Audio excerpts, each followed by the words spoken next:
proudest day and the proudest time in the seat of a rally car, because that day and that hour and those minutes, I got the bit between my teeth. You know, I really stood up and was counted and said, this is not getting away. I remember when we pulled on our helmets and Donald says to me, what are we doing? I said, we're going for gold, Barrett. That's all we said. I can still picture that run. That was just the best run ever.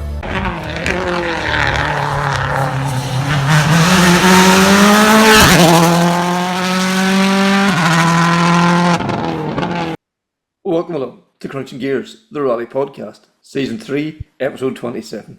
It's been another bunkers week and we've another jam-packed show. We get a chance to catch up with Marty McCormack and Barney Mitchell, with a special guest along with them is Mats van der Brand. They won the latest round of the European Historic Rally Championship a couple of weeks ago, but with their busy schedules and one thing, I'll only get a chance to catch up with them this week. Then Luke Burry's back once again just to give us a wee kind of overview from his point of view of Jim Clark Rally. And then Connor, you get a chance to catch up with Mikie Galvin, the winner, the one and co-driver. And then also Will and Liam, who finished second, William Creighton and Liam Regan. And then I got a chance to speak to the Rally 4 guys, Kyle McBride, Ryan McHugh, and then Mark McGeehan, who finished third. And he was co-driving for Callum McGrath. And then finally we wrap up then with a preview of the Circuit of Munster this weekend, and I spoke to Ivan Hurley. But Connor, what can we say? Like, this show's just, we keep saying jam-packed, and you know, we seem to fit an awful lot into 1 week, but you know, what can we say? It's a great way to be. Look, it is brilliant. Look, there's that much activity going on out there. And again, you know, it's down to people's availability. And, you know, we'd been on to Marty and Barney after, you know, they competed in the rally. And just, as you say, they were just hectic with their own work schedules. And, you know, fair play to them. Not only did they come on to talk to yourself, but, you know, a surprise guest we didn't even think we were going to have in the shape of Mads. Like, you know, we've been watching from afar, like, the rise of the M3 and the historic, and like, it's been fantastic, you know, to see what Mats is producing. You know, we spoke to Donna and Rory there a couple of weeks ago, and like the way they spoke about it, like, this was a works team, you know, this was the top of the top, and like to actually get to speak to Mats there the other evening just blew my mind, you know. Like, I don't know what I was expecting, but it wasn't the guy that come on. This young fella, early 30s, so driven, so determined, but so good fun as well too. And like, you know, we all know what Marty and Barney's like too, you know, absolute legends, you know. So anyway, I think without further ado, we'll hear from the three guys. So, winners of the latest round of the European Historic Rally Championship in the Rally Asturias, is that? Marty McCormack and Barney Mitchell. Marty, a BMW in the wet probably wasn't ideal, but you made it work. Yeah. Look, especially when you're against an Audi Quattro and slippy conditions, it definitely wasn't one. Probably you would have had many. We wouldn't have been the bookies' favourite anyway. But look, we went there with a really good test. Mats, as always, you know, put on a good show there at the test. We tried a lot of different things and came up with some really good ideas for the rally. We went to the rally, and it's hard to know, you know, because the Porsche was there as well, who had a very strong result in Costa Brava a few weeks ago. And to be fair, they were nowhere in the wet, so it was fairly soon became a 2-horse race between ourselves and Zippo and Audi.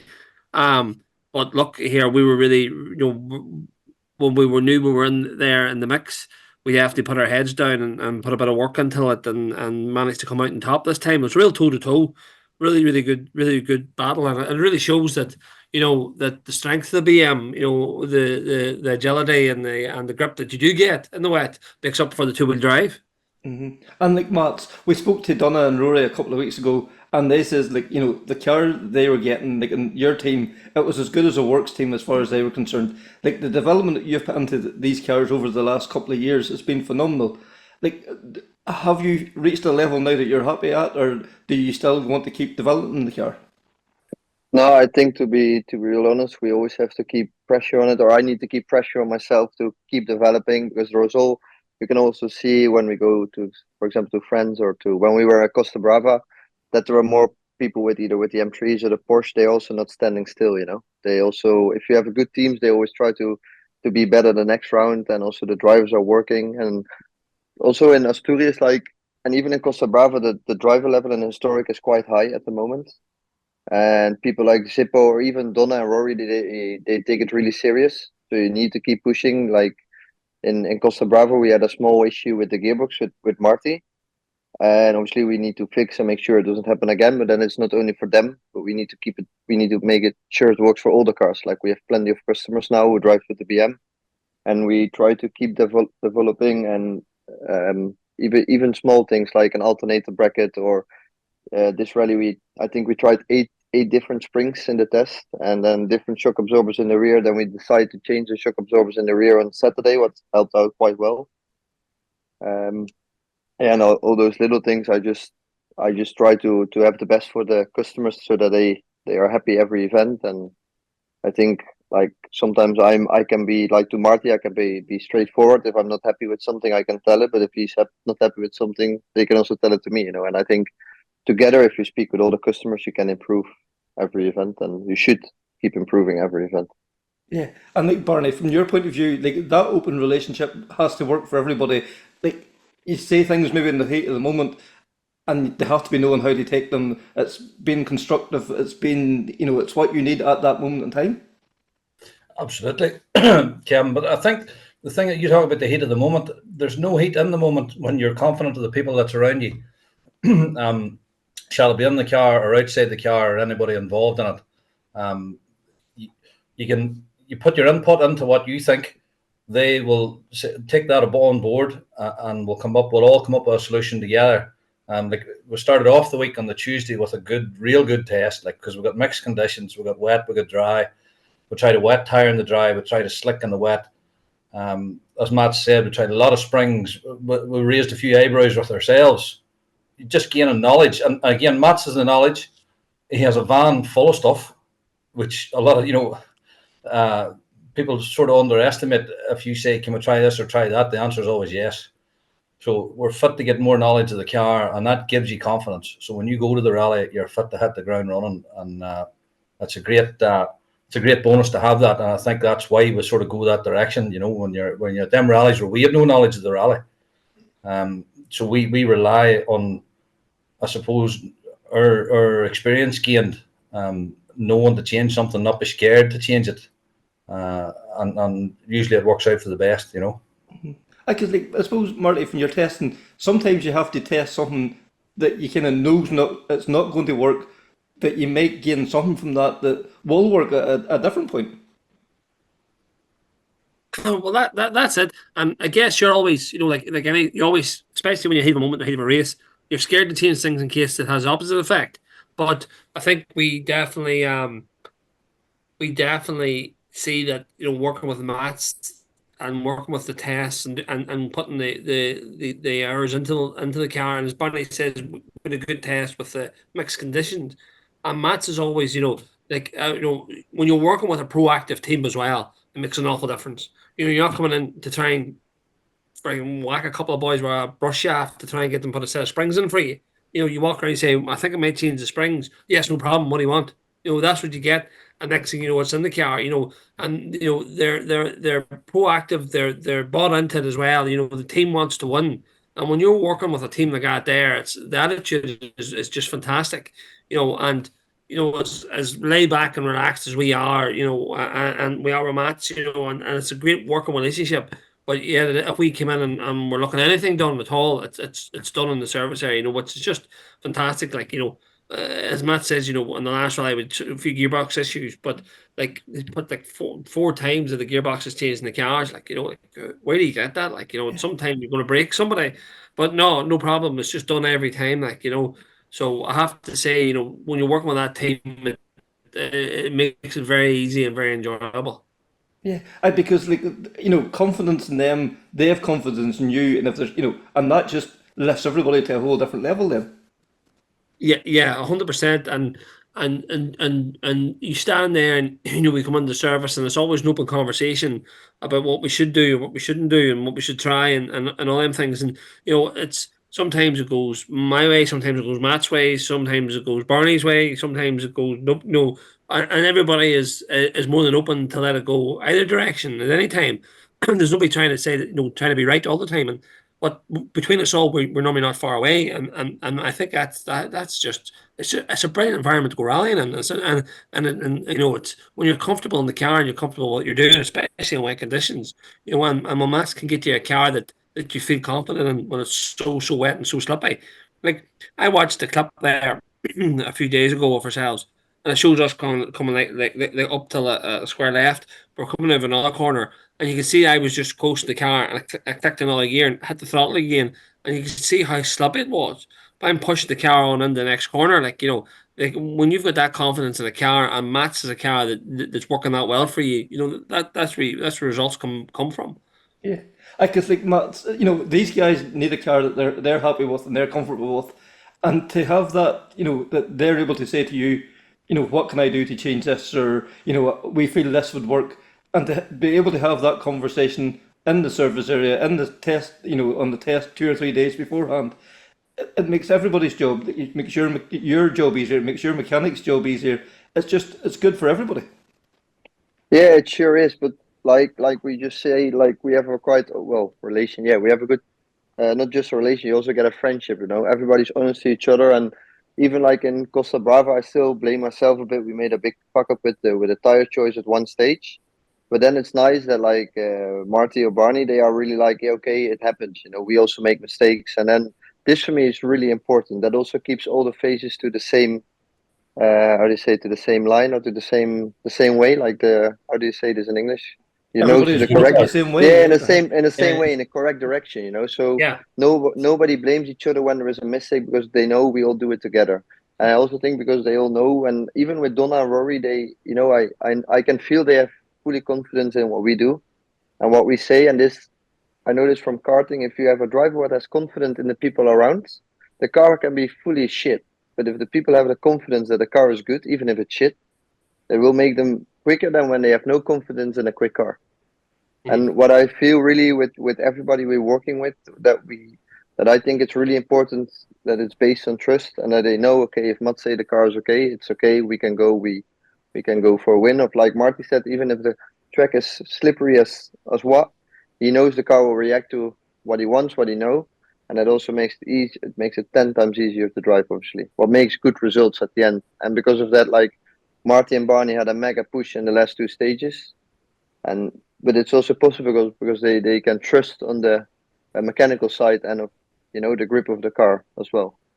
Yeah, because they feel that that you say the confidence. If the confidence is there, they know exactly what that car is going to do. If they're in third gear and they're coming out of a corner, if they put the foot down, how the car is going to react. They have that full confidence because you've bred that into them with the way the car has been delivered to them.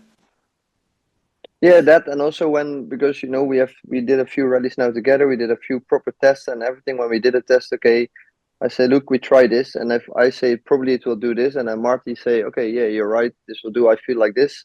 Then also for them it gives more confidence. And then like we made a few decisions on Saturday. We're changing the springs, changing the shock absorbers. On Friday we changed the roll bar because we all tried in the test. But because you know what will happen, you can also rely on the material, and you can rely obviously on what will happen at the stage. So it's also easier to be correct with whatever you do, like with the setup and everything. And what I love the most with this whole situation, that is what I just said. Nobody's pointing at someone if something goes wrong.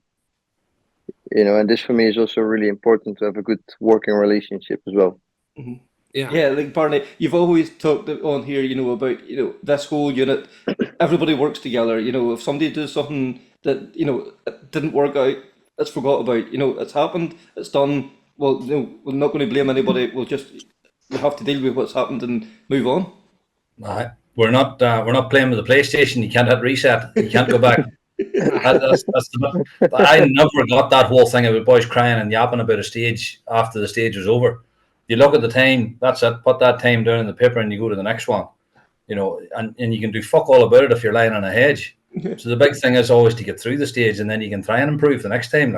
And me and Marty always said the same thing with the RAC. Even back in the day, you just put it down to a shit stage. If you get a shit stage, you've got another 30 stages to make it better. You know, shall you even only have one stage to make it better? You're going to make it better.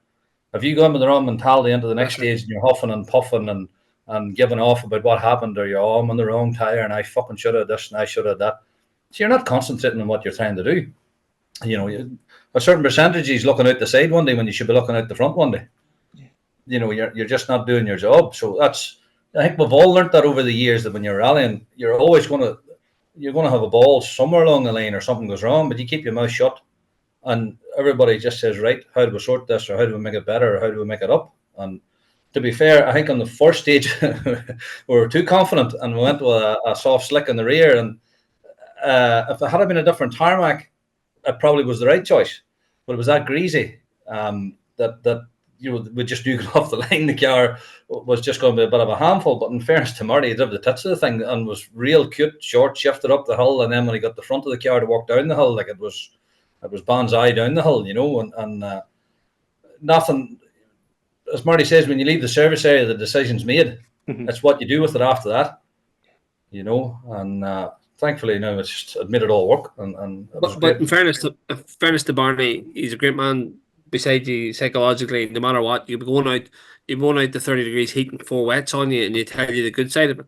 Yeah. You know, or you'll be going into piss and rain with 4 one hard. stage closer to a pint. You'd be heading out the road and absolutely pissing, and you're in 4 hard tires, and like God help that man. He has to sit beside me, like, and he knows rightly. You know, and he's saying, "Ah, should not be too bad. We'll get her warmed off the line, and we'll get her this, and you know, we'll watch our brakes to this, and we'll do this, and we'll get a bit of heat in these tires, and they'll be grand, like, and you could be monstering down the road, but Barney will find the positive side of it to tell you. You know, there's definitely you can be. But that's the hell of a difference, like, you know what I mean? Like, you know, if a man is always look on the bright side of life, that's definitely Barney's motto, anyway. But like that has to, you know, that has to work to you as well then too, because you're hearing that, you're listening to that, and you're going, yeah, you know, he's right. We can work this, we can improve, we can change this, you know. So that's right. And sometimes it's white crack, as Barney says. The first stage we're slick on the back, but sure, white crack, like they'll spun around the hair.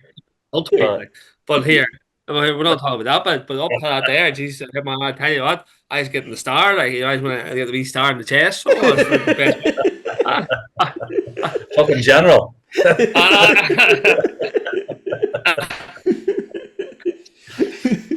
So, Mats, when it comes to handing out the gold stars at the service area, then were these two first in line? Oh, we hand out our own. We don't need mats. No, I agree. Those two are something else, huh? I think Matt's a negative for a bit more serious, but I think he's learned just to give up on that point. No, I like the mix. It's a good mix. Like it's you know, when it's really good to work with guys like you, like when it's tricky conditions. That I don't need to how do I say it nicely? I don't need to put my finger in your ass to tell me you can do it. Like, you know, you can deal with the situation. That's that old Amsterdam thing coming out there, man. That class will do us all right, but you have to go for the finger, like. That's much. Because I was running the doctor last week as well. You're in your 40 now, Marty. You're in for that big moment. That's right. Just asked you to back go. to the rally. But honestly, like in Asturias, the first stage, we went wets in the front and slicks in the wet on the rear, because actually on the test it worked quite well. And probably the first stage, if we didn't spin in 500 meters before the finish, probably the gap to Zippo wouldn't be, you know, we wouldn't have chased him down all the way through. But, you know, at least Marty and Barney, they took the chance, okay, fuck it, we go with slicks in the back, see what happens. And probably it was, speed-wise, a good decision, but it was difficult to handle, you know. So after that, we had to go wets again. And then at the end of the day, it was similar situation. And then I said, okay, look, we go for slicks because we can make a difference to Zippo. And that's what we actually did in the last stage on Friday. So, you know, but we know that he was capable of doing it. And in that way, you know, I think also with things like this, you can actually win a rally. Okay, you can also lose a rally, but this weekend we won the rally also because of that. Yeah, because if you just do the same as what everybody else is doing, you're not going to gain the advantage. You have to be prepared to roll the dice, try something different. Yeah, in this we for sure had, because like Zippo is very fast in his Audi. He did this rally a few times. He's like really serious, so we have to be on the same page with how we're gonna do it. We had a real game plan, I think. And okay, on Saturday it was much easier with tire choice because it was pissing down all day, but on Friday it was actually quite difficult. But when you know that you have a driver who can handle it, and when you know you have a car what can manage the grip with the tires, I think also that's why we sometimes can make a difference with the M3, Yeah. against the other I think competitors. that's one thing about the M3. And it can't be understated how pliable and how drivable this man's made the car. Yes, we can do things with it, but we don't do things with it because the car complies. And that's what Mats has done. He's made a car that now I'm getting a few miles behind it. It's really starting to become a glove around my hand. And when you've got that car behind you, it doesn't matter what tire you're on. You can feel the car, and Mats has given us that car that we can feel, and that's a hell of an achievement.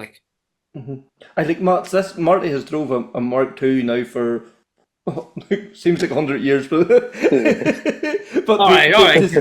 but to see how You can't comfortable he forget is. he's still love 100 years. Back road to Riverstown. Yeah, but deep in his heart, he loves the M3. Yes, but the way he's getting so comfortable in the M3 now, that shows that obviously that you have produced a really, really good car for him. Yeah, I think it's like when we start with Greg back in the days, testing a bit different shock absorbers, because then is when I actually start to work on this, because before I just had a basic and I used the same for everybody. But then when you have a real experienced driver in the car, and after obviously with Thierry Neuville, then you can make big steps. Okay, of course you have to make the investment to get all the shock absorbers, and you have to have all the springs, but it's the same when you are like in a factory team. They obviously have much more budget and they can do whatever they want. But for us, we just work with an old M3 and we try to get it as good as possible for everybody, and it takes time to get it on a point that it's as where we are now. But yeah, it's also nice to hear the how do you say, the positives, like for Marty, who have a lot of experience, did a lot of rallies, and if you can see how honest they are about the reaction about the M3. What even pushed me more to be more, how do you say, more trying to be even more competitive and work even harder to get it better for the next event. Yeah, and like Barney, the development of this car, it's only on the cusp of this. Really, there's so much more to come, and that must give you great heart that you will push, and Mats and his whole team will push. Like this is really starting to develop into something quite special. It is. The thing about the M3, I find, just sitting on it anyway, that as Marty says, you can pull the thing back from the brink. With some cars, even on Escort, when it gets out of shape, just the weight of that big rear axle and stuff on it, it'll just spin around on the road. With the BM, you can nip it back into lane very easy and very quick. It's very agile. It's a racing chassis. You just tell the difference. Like as I said, you probably could take the BDA up a certain stage and do the same time as the M3, but you'll have tore a set of tires completely off the Escort because it's relying on the tires to do all the work, whereas the BM seems to do it on the chassis and the tires aren't touched. It just seems to be that the dynamics of the car is just that much. That much. It's not. I wouldn't say it's any faster in a straight line, but the way that it conducts itself down a hill or in through technical sections where you're just asking it to go left or right with your foot off the brake, that's where the M3 just made its name. And then, as Matt says, with the input that he's putting into now with the development of the dampers, etc., you get the car now that you can feel it under your hands a bit better, and it's a magical tool. Like it is, it's a driver's car. They didn't, as things went on into world cars, surely they went around corners quicker and all, but they don't. I don't think the sensation's any better. Sitting in them, you've got that naturally aspirated engine that revs the head of itself, and you have a normal hitch pattern gearbox, but it's still a dog box, and it's a very very analog machine. It's the last of them. It's a very fine tuned thing, Yeah, Marty, you've drove 4-wheel drive. You've drove the R5 cars and one thing and another, but there is still something quite special about rear wheel drive, high revving engine. That's kind of stirs up the emotion like no other cars really. Oh, 100%. You know, rallying's got a bit sterile, like, you know, with these cars. The cars are fantastic, but cars are doing them now, and you know, you just need to learn the stages, learn where you're going, learn your braking points and where you go, you know, and probably people argue with that and things like that, but it's all about, I feel now in rallying is in R5s is about knowledge of where you're going is definitely key. But with the older cars, you know, and especially with the escort and stuff, it's a lot more about driver and drivability and actually how you conduct, how you input, what inputs you put in the car, what sort of inputs you put in it to get it to go around a corner. It's not just turning and let the car do it. There's so many different things.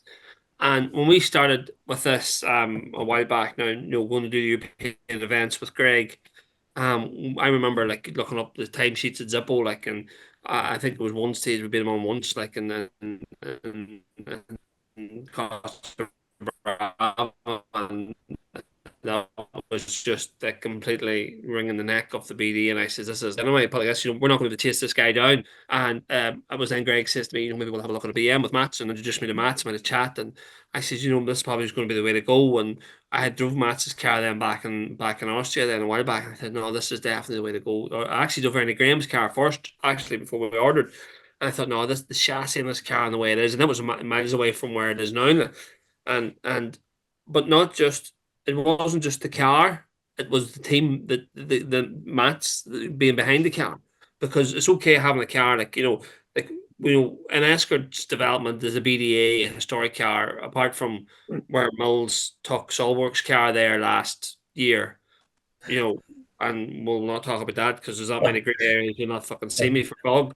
But man says to me, I wouldn't like to be Left caught. the badge on her. Aye. That was about it. But you can see with Mats and his car and what he's doing there legally, I must add as well, that, you know, the team behind the car makes the car as well. And that was the thing about Mats. The car was one thing, and the car is a great car. Great, you know, for me coming from an Escort, you know, that doesn't want to be involved in a sterile environment or sterile car. You know, I see a very active car, a very driver's car, as Barney said. But then you see Mats behind the car, and I see the car that we started with and the car we have now and how far it's came on already. You know, and how comfortable I've got with the car as well. And that's just, you know, and that's, I enjoy going around in a car like that. You know, got to the point where I didn't enjoy my R5 anymore. And that might seem wrong, but that's just being honest with everybody. And let's say, fuck, you know, that's a very bad thing to say. I didn't enjoy it anymore. Sorry, I didn't. But I love going out rallying my old cars, and I love going out rallying with Mats, doing these events. It's fantastic. Like, it's brilliant. You know, and when Escort lies down, we hadn't got the development, you know, the suspension, etc. for tarmac. You know, it's the great car. But I said the M3 just ticks every box in that way, I have to say. And what an enjoyable rally we had 2 weeks ago. What an enjoyable time we had, us all. Aye, because, like, you know, you work hard. You don't want to be getting into something at the weekend that you're not enjoying. Like, rallying's a way of getting away from and your downtime. You want to get into something that you're going to go and enjoy doing. Here, we're all lunatics down up and down roads, and that's why we started rallying. You know, and you know, we go rallying to enjoy ourselves, to enjoy to enjoy the whole experience of driving as fast as we can down a closed road. We're lucky enough to be in a position where we can have great machinery that gets to go and do it. So that, what the hell? I don't care about the results, really. I don't care about the drive and driving that old car and it pouring rain and hanging on to it like a wild bandicoot with some crack, like, you know what I mean? It was some crack, like, you know, and that's and coming in and Mats and his father, like, you know, and them with you, you know, them with you and trying to find out where we could try and make improvements to try and get them few seconds, like, and you think the test and the work we did, the tires we used, everything, every little single thing came together to win that rally last weekend, and that was the beauty of it, to go toe to toe and no punchers, no nothing. We came out on top. You know, that was against an Audi Quattro, which is like top of its game with a driver that's top of his game that's won the rally 5 times. You know, that was some crack. That was a Carlsberg. I think that's what makes it. That's what makes that rally so enjoyable. Was that Zippo is, you know, he's very professional in what he does. His team around him is very professional, down to the clothing they wear, everything they present themselves, and you know every little rose joint in that car has been thought about. Like it's a far better car than Audi ever brought out at the start. You know, again, with the FIA events, you know that the thing's right, because the post-event scrutiny, as Mats will testify many a time, you could be there at 3 o'clock in the morning and only find yourself with a handful of bolts left in the car. But that's why we're there. It's fair. That's right. It's fair. Yeah, as fair as it can and be. if you spot something and you can have that boy looks a bit iffy there, and they will look at it. There's no blind eyes turned. It's there's people there that have a very good, fair reputation, and they like to uphold that for themselves.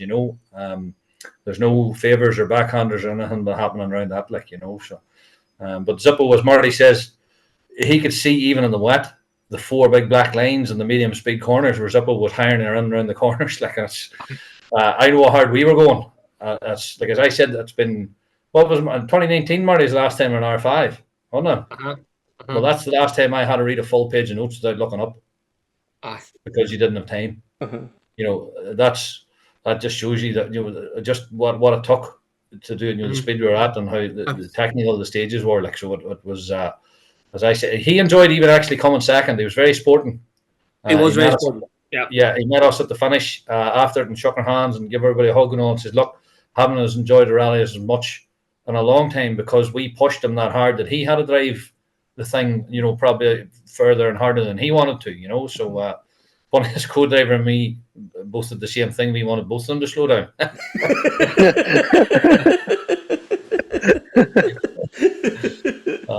I like having the time card out at the end of the stage. But Mats, to hear those things about your team, and the way that those guys speak about it, you've only been going a few short years. This is only the start of what really for you. Yeah, I'm not so long in the game as those guys are, but obviously it's nice to hear those things, but it's also it also works very it gives me a lot of motivation to keep pushing, and to obviously you want to win, but you also do it to keep everybody happy, and it's nothing better to see a smile on people's faces, what Marty just said also with the Rally 5 or the Rally 2, sorry, with the R5. It's not the first time I hear this story. I have a few customers who had exactly the same. They did R5, or now it's Rally 2 then, and they are saying the same. They were not enjoying anymore. Too much time for too many different stuff to keep on the top. And then there was another update and another update, and this and this and this, and the car has to do the work for you. Instead, in the historic in the M3, you also have to do it yourself. But you have much more. I don't know. Alessandro Gino, who was a quite famous guy in Italy. He drives WRC cars and whatever, and he just made a comment last week. He has an M3 from us, and he said it's a long time ago I enjoyed driving so much as I did last weekend. And if Marty says it, Donna said it, even if I drive myself, I did a few rallies in a rally too, but I never had the fun like I had in the M3. It's just because of the passion. When you drive this car, you do it with passion. You do it with joy, and that gives a lot of satisfaction. And for me, being a driver, I like what we had with Marty. Maybe when he won the last stage with 4/10 on Zippo, I was smashing the hood so hard that my hands hurt for half an hour. But then you have where you did it for. And then my father and we are really, really close. But sometimes I'm not really nice to him, but in those moments, then you can see where you do it for, and then you see the emotions with everybody around who helped you with the whole week. That's something you cannot buy. You just have to work for it. I don't know. Maybe my English is not good enough to how to explain, but just like how Marty said, the feeling you get on that weekend, that was a perfect weekend, but everything was perfect. The environment, the work with all the guys, with my team, but also with Marty, with Barney, even with Greg, with Marty's brother. He's he can be really saying like he doesn't care, but he cares a lot, and he's really it was hard for him to give me a compliment, but he was so you could see he was happy. And Caroline said, Greg, just give the guy a compliment, and then Greg said, you did good. But for me, that's really important, because I know when those people say it, they actually mean it. They don't say it because they want to say it. They say it because they they mean it, and this is really important for me. Then in this case, Yes. And like we've seen over the last, year or so, how popular the M3 is now starting to become in Ireland. Like, and now with Donegal coming up, and you're coming over here now in a few weeks' time, and that's going to be a different challenge for you. Have you ever been over have you been over with Craig before, but have you ever been to Donegal or anything before? nope. Nope. Only to Killarney. Yeah. He doesn't Maybe know. home is come Monday. Yeah, I've honestly no idea. So I only know I've seen the time plan today. It's a long rally. Yeah. And like, what have you heard about King of Donegal? Cone in the Are middle you of that excited too. about coming over? Say that again. Are you excited? What have you heard about Donegal? Are you looking forward to coming over? I'm always excited to come to Ireland in any case, even if it's Killarney. I don't really care as long as I'm with the people I like to be with. For me, it's we are doing a sport that everybody likes. There's a lot of passion and emotion. It will be for me a stressful week anyway. But yeah, I'm really excited to go there. I'm ready. We are planning now for a few months, so no, I'm really really excited to come to Donegal. And Marty, we spoke after Donegal last year, and you felt because you're running the historics, you didn't get enough stage mileage and one thing and another. So you've took the decision now to enter class 14 and Yep. hoping to get more stages. Like again, you said last year, not an event you competed on very often. Looking forward to it again this year. Definitely. Very, very much so. Very much so this year. We've been talking about this while. Myself, Barney and Mats been talking about this event for a while now, and we're all really excited about it. And the decision was made a while back to enter class 14 to get the 3 days rallying. And then that's led to a couple of things. So there might be a couple of slight upgrades on the calendar and things like that. So hopefully we're competitive. That's the main thing. And we're going until we know we're going until Lions Day, and what's more competitive than class 14 in Donegal? And to come, if you get anywhere there at all, that to me that that's the rally. You know what I mean? Like the modified section of Donegal is the rally. Like you talk till 70% of the people stand in the hedges. They're there for the modified. So going to do that in Donegal, it's as massive and something really really looking forward to. And we got a taste of Donegal last year. Don't get me wrong, but the historics was not lie was a bit of a letdown because of where the cars were positioned. The stages were fantastic.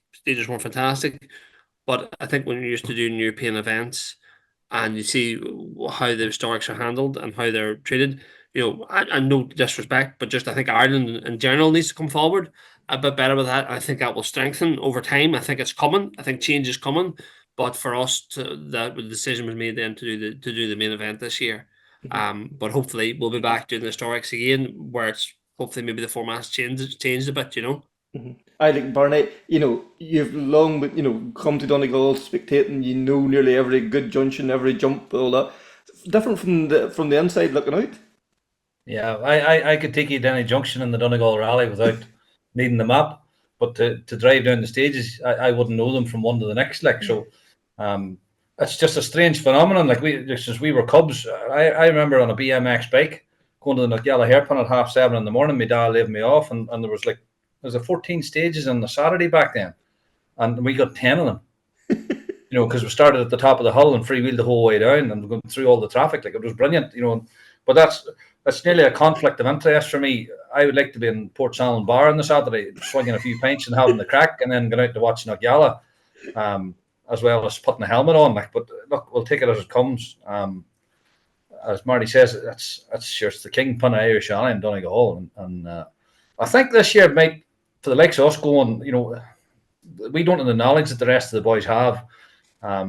Even with the car and Irish tarmac setup, we're still a bit new with it. We're gaining a lot of knowledge with the car itself, but in Ireland, we still have a lot to learn, so we'll try and get a test done. But I think the way that the Friday stages are not new, but they haven't been running a while, might help us. Might not. Might be worth the damnedest. And then I don't know what way Saturday and Sunday's going to run yet, but if something was back to front or something going the other way from, say, last year, might help us again, because we tend to be fit to good at hit the ground running nowadays, or so it seems anyway. But we'll tell you something, boys. We're not going there thinking we're going to win. you'd like to be competitive and see how it all rocks out. But it's too big an event and too many lads go too hard on it. So you're just, if you're in the mix, you'd be quite unhappy, like, so. And hopefully get to keep six one all weekend and it doesn't rain. Yes. And then keep Mats out of the bar at night and out of the Pulse and the Erigal and all them bars that you used to go on Saturday night. I want to get him in there. You see, that's why I always have the handlings at the rallies. McCormack starts them and I have to fucking sort them out.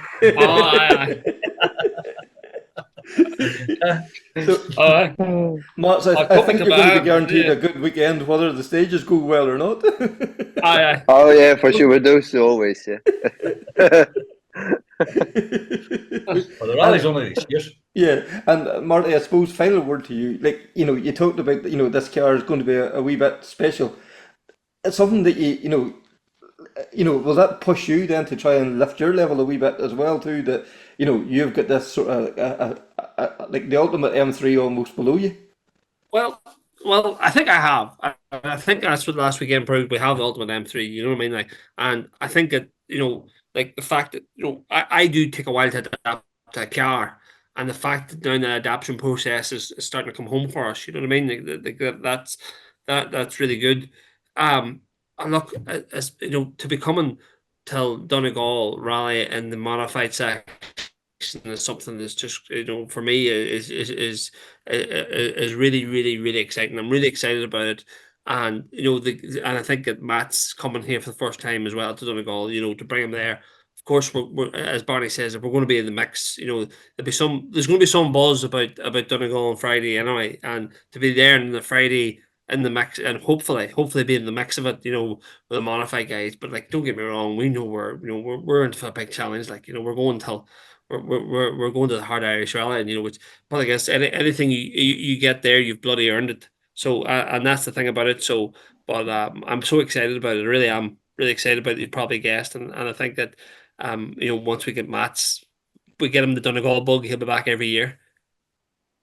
So apologies there about the language, but I think it was worth it. Them three guys are brilliant. I really, really enjoyed recording that wee bit there too. So Jim Clark last weekend, Connor, like we keep saying, about how well our boys are doing when they go overseas, but like that was something else, wasn't it?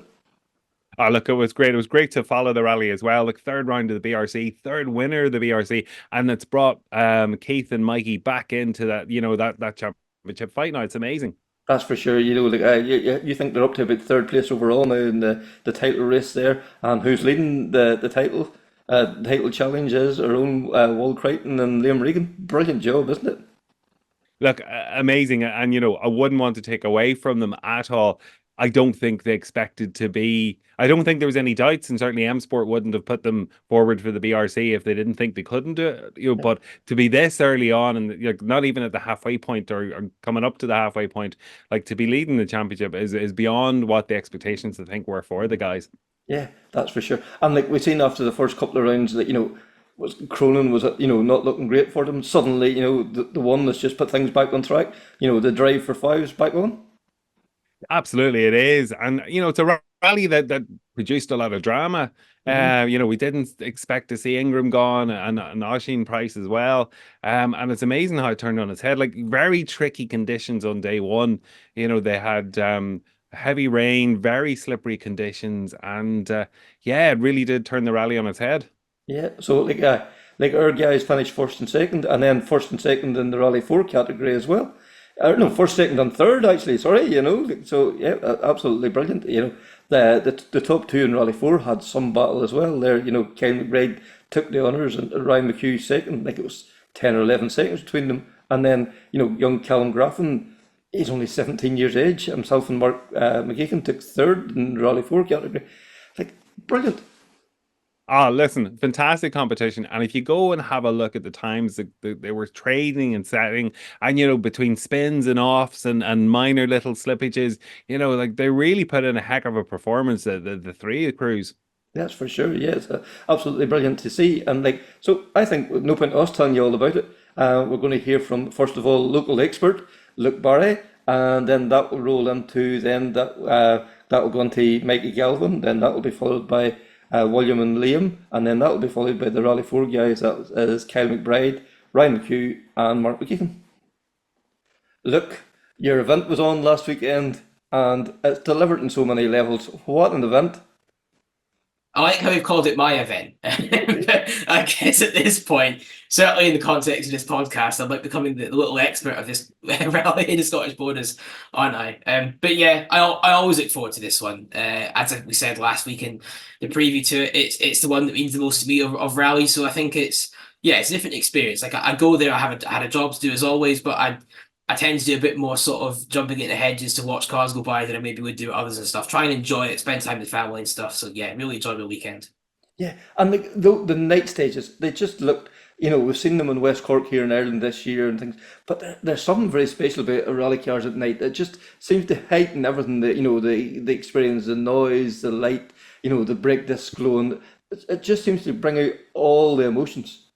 You're right, and to be honest, the last time I watched a tarmac event in the dark, I actually can't remember when it was. I was at Ulster last year, but I'll fess up and say I didn't brave it for that first night in that horrendous rain. I was back at the accommodation. The first one was enough. It was a bit too soaking, but you're right, everything just feels more exciting. It's more of an adventure. Like I was driving, I think it must have been maybe just before 10 o'clock in the evening, driving towards what was the last stage of Friday, and you get to this little convoy of cars. You're all on this little mad adventure. This road would never see this many cars normally. You turn around the corner, there's all these cars ditched in the hedge and on the verge and stuff, and it's a thrill that you don't get. I jumped out the car, and behind me was renowned photographer Tom Banks. That was quite funny. Like you just see folk randomly in the middle of nowhere in the countryside, and you're walking and you're waiting for the lights to come beaming down the brake disc, and somehow you actually appreciate the skill of the driving more, I think, because all you're looking at is this little sort of chasm of light in front of you. You're not distracted by things that are around you. You can't see what they're up to. And you're thinking, how are they going this fast when you can't?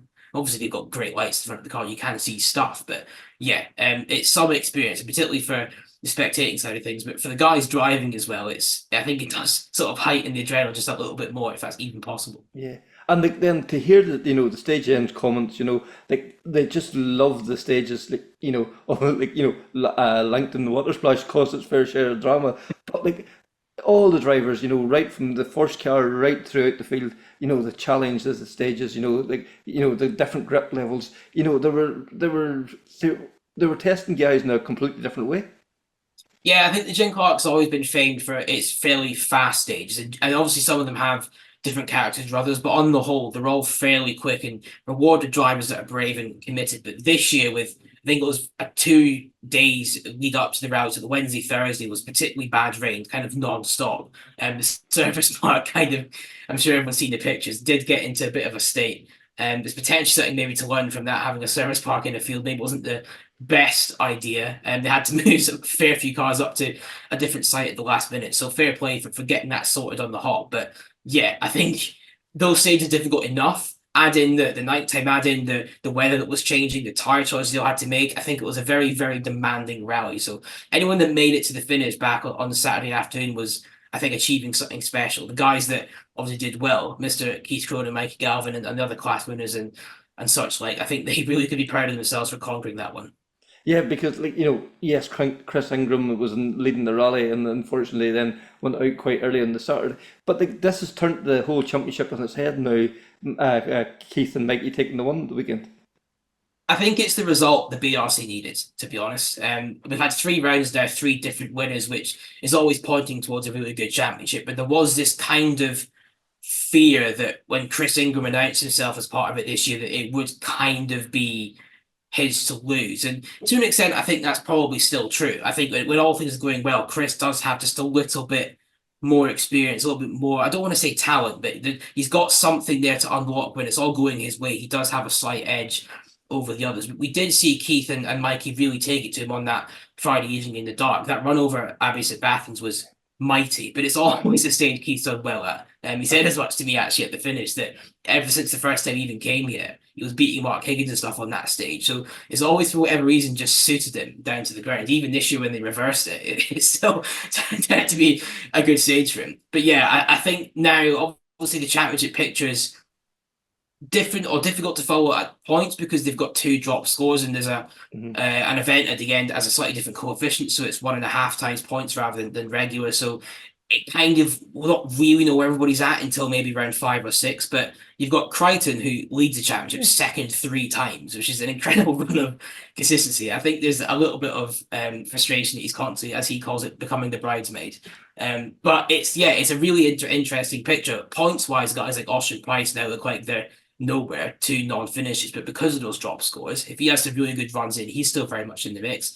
I think we all wanted to see Keith back in the fight, and he's well and truly put himself back in there with that win. So yeah, there's plenty of guys. I think those 4, the ones I've talked about, are probably the leading quartet of guys you'd expect. But yeah, there's really good strength in depth issue, which is great, and the championship picture is forming itself up nicely. Yeah, because even there it was weekend we've seen Gary Pearson finishing on the podium for the BRC, like Max McRae setting some great times, and then local crews and put in really, really good times. And sometimes they tend to get overlooked because they're not getting the same coverage as well. Yeah, I have to say Gary Pearson does deserve a bit of a shout out here, because I think if anybody followed the rally last year, you'll know how much of a difficult weekend that was for him. Going out on the Friday night and then doing the Reavers rally on Sunday and crashing on the first day there as well is a nightmare, to be honest. The season obviously turned around for him there. He managed to get podiums in 2nd place in the championship, which I know it wasn't a particularly strong year, but he still had to turn up and do it, and he did his job. But it was a very, very sensible drive at the weekend. At no point did he necessarily set the time sheets alight, but it wasn't the aim. The aim was just to do his thing and get through it. And he was constantly there, and he was there to capitalize on things and problems hit others. I think the best comparison is that he was 40, 50 seconds up the road from Max McRae. And I know he's got more experience on those roads, he's got more experience in this type of car, but Max McRae is a junior ERC winner. We know how fast he can be. So, I think it was potentially an underrated drive from Gary. It was really nice to see any driver, I think, get a top result on their home patch. So well done to him. Yeah, because he probably didn't get the credit he deserved last year, and credit for credit's due this time. Yeah, no, 100%.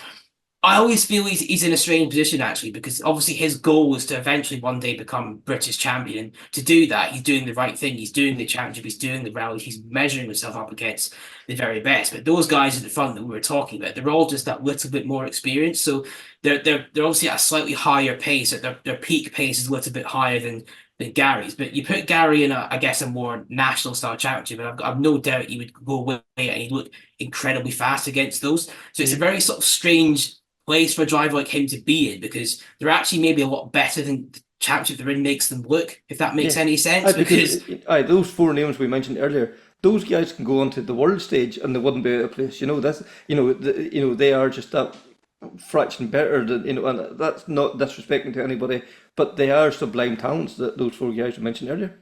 Well, that's it. And as I've sort of tried to say, the best way for these guys to learn is to compete against these guys, to see where they're missing out and judge their pace. So I'm talking guys like Gary. I think Marion Evans is maybe a bit of a sort of different example in a stretch, but you'd probably just about put him in that bracket. There's maybe some rallies where he's able to fight it a bit closer up with those guys, but guys like Callum Black, there's a few of them that are all trying to sort of apply their trade. And yeah, for me, it's just really nice to see more cars in the championship, because as much as there's the argument that you only need 2 for a good race and all this sort of stuff, it's much more interesting for all of us when we've got more cars in the mix, 100%. Yeah, and for those guys, then, as you say, they have somebody to aim for. That's a huge thing. And then the Rally 4 category as well too. I spoke to some of the guys then too. But what a race! It was towards the end that it turned into a 2-horse race. But there was no quarter given or asked for. No, there was a Donegal men fighting on their pre-event test for Donegal, wasn't it? Yeah, it wasn't, of course, a test. I'm being a bit facetious as always, but that was some fight between Kyle McBride and Ryan McHugh. I think Ryan turned a lot of people's heads again, to be honest. We'd all seen how quick he was in Ireland, and I don't think anybody really doubted that he could be quick when he came over to the UK, but it was really nice to see that confirmed, that his pace over there, it's not just a sort of surface or country specific thing. You can go fast anywhere. And yeah, for him to be so close to a maiden JBRC win on his British Championship debut was mightily impressive. I think he'll probably be kicking himself for that mistake on Friday night that kind of cost him. But Kyle McBride is another that I think is seriously fast when things go well. Yeah, he's probably on the money. Even though there's a quite hairy spin from him on a fairly notorious section of on a Saturday stage, and it was actually Like, I've seen the still pictures, but I've seen the video clip of it now. It's actually a really impressive recovery, not to stuff it in the hedge, to be fair. He's done well to avoid anything bad, because a lot of branches could have done some damage there, so got away with it. But yeah, great to see these young guys really going at it. I think the speed they're at in these cars always frustrates you when you see them seated at like 50 odd, and I'm just like, nah, they're always working around, knocking the door of the top 20 in these rounds. It's great to see them outperforming the car. They were early teens where they finished up, wasn't it? Like, you know, a phenomenal performance, like, considering the amount of R2 Rally 5 cars that started the event. Well, this is it, and I sort of told myself at the weekend I wouldn't mention it too much. The elephant in the room for me, and that I did the rally last year, and it's all I ever seem to think about. In credit to me, I didn't really talk about it. People just asked me, which made me talk about it. But like that for me, genuinely was a really eye-opening experience last year, because as much as my car was an R2 and they're in Rally 4s, I had technically a slight equipment disadvantage. If that wasn't equating to minutes per stage, and that's what I was losing. Granted, I was not fast. I have no qualms admitting that, but to know the gap was that big, and to know how quick I felt like I was going, it was really eye-opening just to realize how fast these guys are. Like, there's really not much left in any of these stages that any of them are doing, so it's top competition. Mm-hmm. And then, you know, we spoke then just very briefly last week about the Reavers Rally. Like, you know, what a phenomenal performance by Johan Thurban on that last stage. And like, he come off it, and he said he gave it all, but he didn't feel it was enough, and like it was and more. I have to say, I think that was my favourite point of the weekend, actually, in terms of competition. It was the two of them, actually, Ewan Thorburn and David Henderson. They'd had a really good battle in that rally 12 months before. So I was kind of curious if they'd still be having the same sort of fight. And as it happened, those two were effectively leagues ahead of the rest. They're in their own little private battle at the front, and they were both giving it everything. Now, they're both talking at moments. I've seen a couple of the onboards from Henderson, and he was, I say, a lucky boy. I think it's actually supreme skill to avoid some really high speed offs, but they were trying. And the weather on Sunday was really difficult. The rain kept changing. You're effectively always on the wrong tires. But yeah, that last run, to be nigh on 13 seconds faster over that one stage, was incredible. And I think those that know you, and he's not the most like expressive guy. He won't always let his emotions be obvious, but you could tell he was properly proud to have done that, and rightly so. It was a supreme finish to the rally.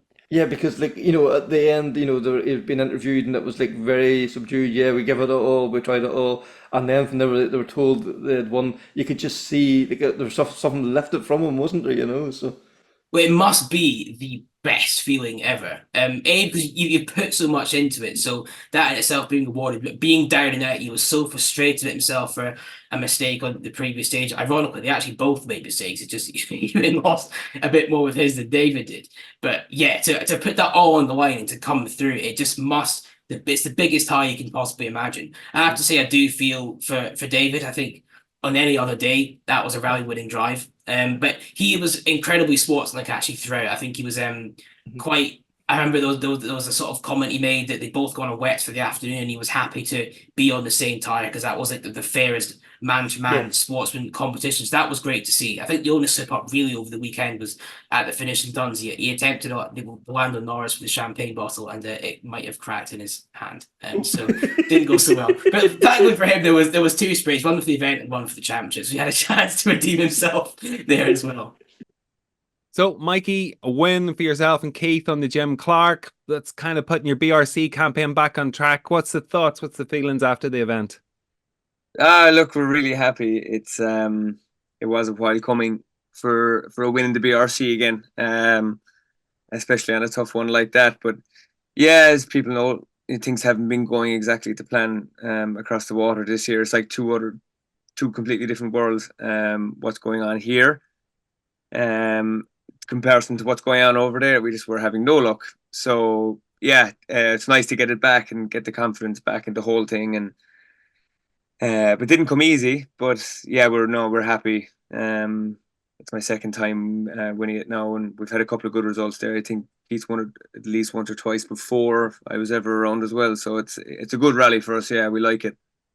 Yeah, and I think you've equalled Keith's equalled Andrew Nesbitt's record on the event as well now.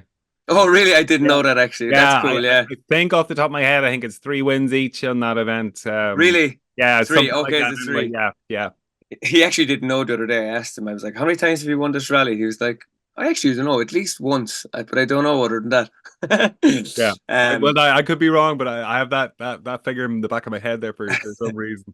And yeah, it was a fairly tricky event. Like Friday, you had everything. For terrible wet conditions, water splashes, night stages. Like it really was a combination of all your classic events basically rolled into one. Yeah, I'd never seen it with the wet and muddy conditions. I'd only ever heard about it. People had always said that, oh, the Jim Clark is real slippy like glass if it's wet. And I could remember seeing it on TV when I was a kid, but the two times that I've done it, it's been dry. But when we flew over the other day and we drove up all the way from London, actually in absolute torrential weather, and we were saying, God, this isn't going to clear. And we went straight into recce, and we were doing recce in floods and fog, and literally rivers running down the stage. Not the Langton Mill actual river, but it was like that up, and even up in Abbey St. Battens, there was muddy water pouring down the road. And then when you mix that with the opportunity to cut in across grass, then you start to make a big concoction of a mess on the road. So there were some places that were so tricky, and it was one of those ones you had to really tread with care. It didn't come easy. There was plenty of moments and all the rest of it. A couple of hairy braking moments with absolutely zero grip. I'd actually never felt anything like it. You could have reasonable grip for 3 or 4 corners, and then you come into one. And the dangerous thing about that is you have to build up a bit of confidence, and then you come to one corner and it's just a wipeout glass. So you have to be on it so much, so different to what we came from last in Killarney, where you have that really abrasive grip, and speed is just incredible. To over there, you're just really treading with care. And again, we've seen on so many events where water splashes have caught competitors out, and obviously you took Oisin out as well out of the event. So, when you're coming up to that, are you very wary, or is Keith very wary of the water splash and potentially what damage it could do, or is it a case of look, just forget about it and just focus on staying on the road? Yeah, we didn't overthink it too much, but the one thing, because we went through that stage, I think 4 times, the visibility is really bad after it. Maybe people don't realize that, which was the thing about Oisin's car being parked there for so long that night. How people got around him without actually hitting him was beyond me, because when you go through that, you can barely see anything until you get up the hill to the next corner.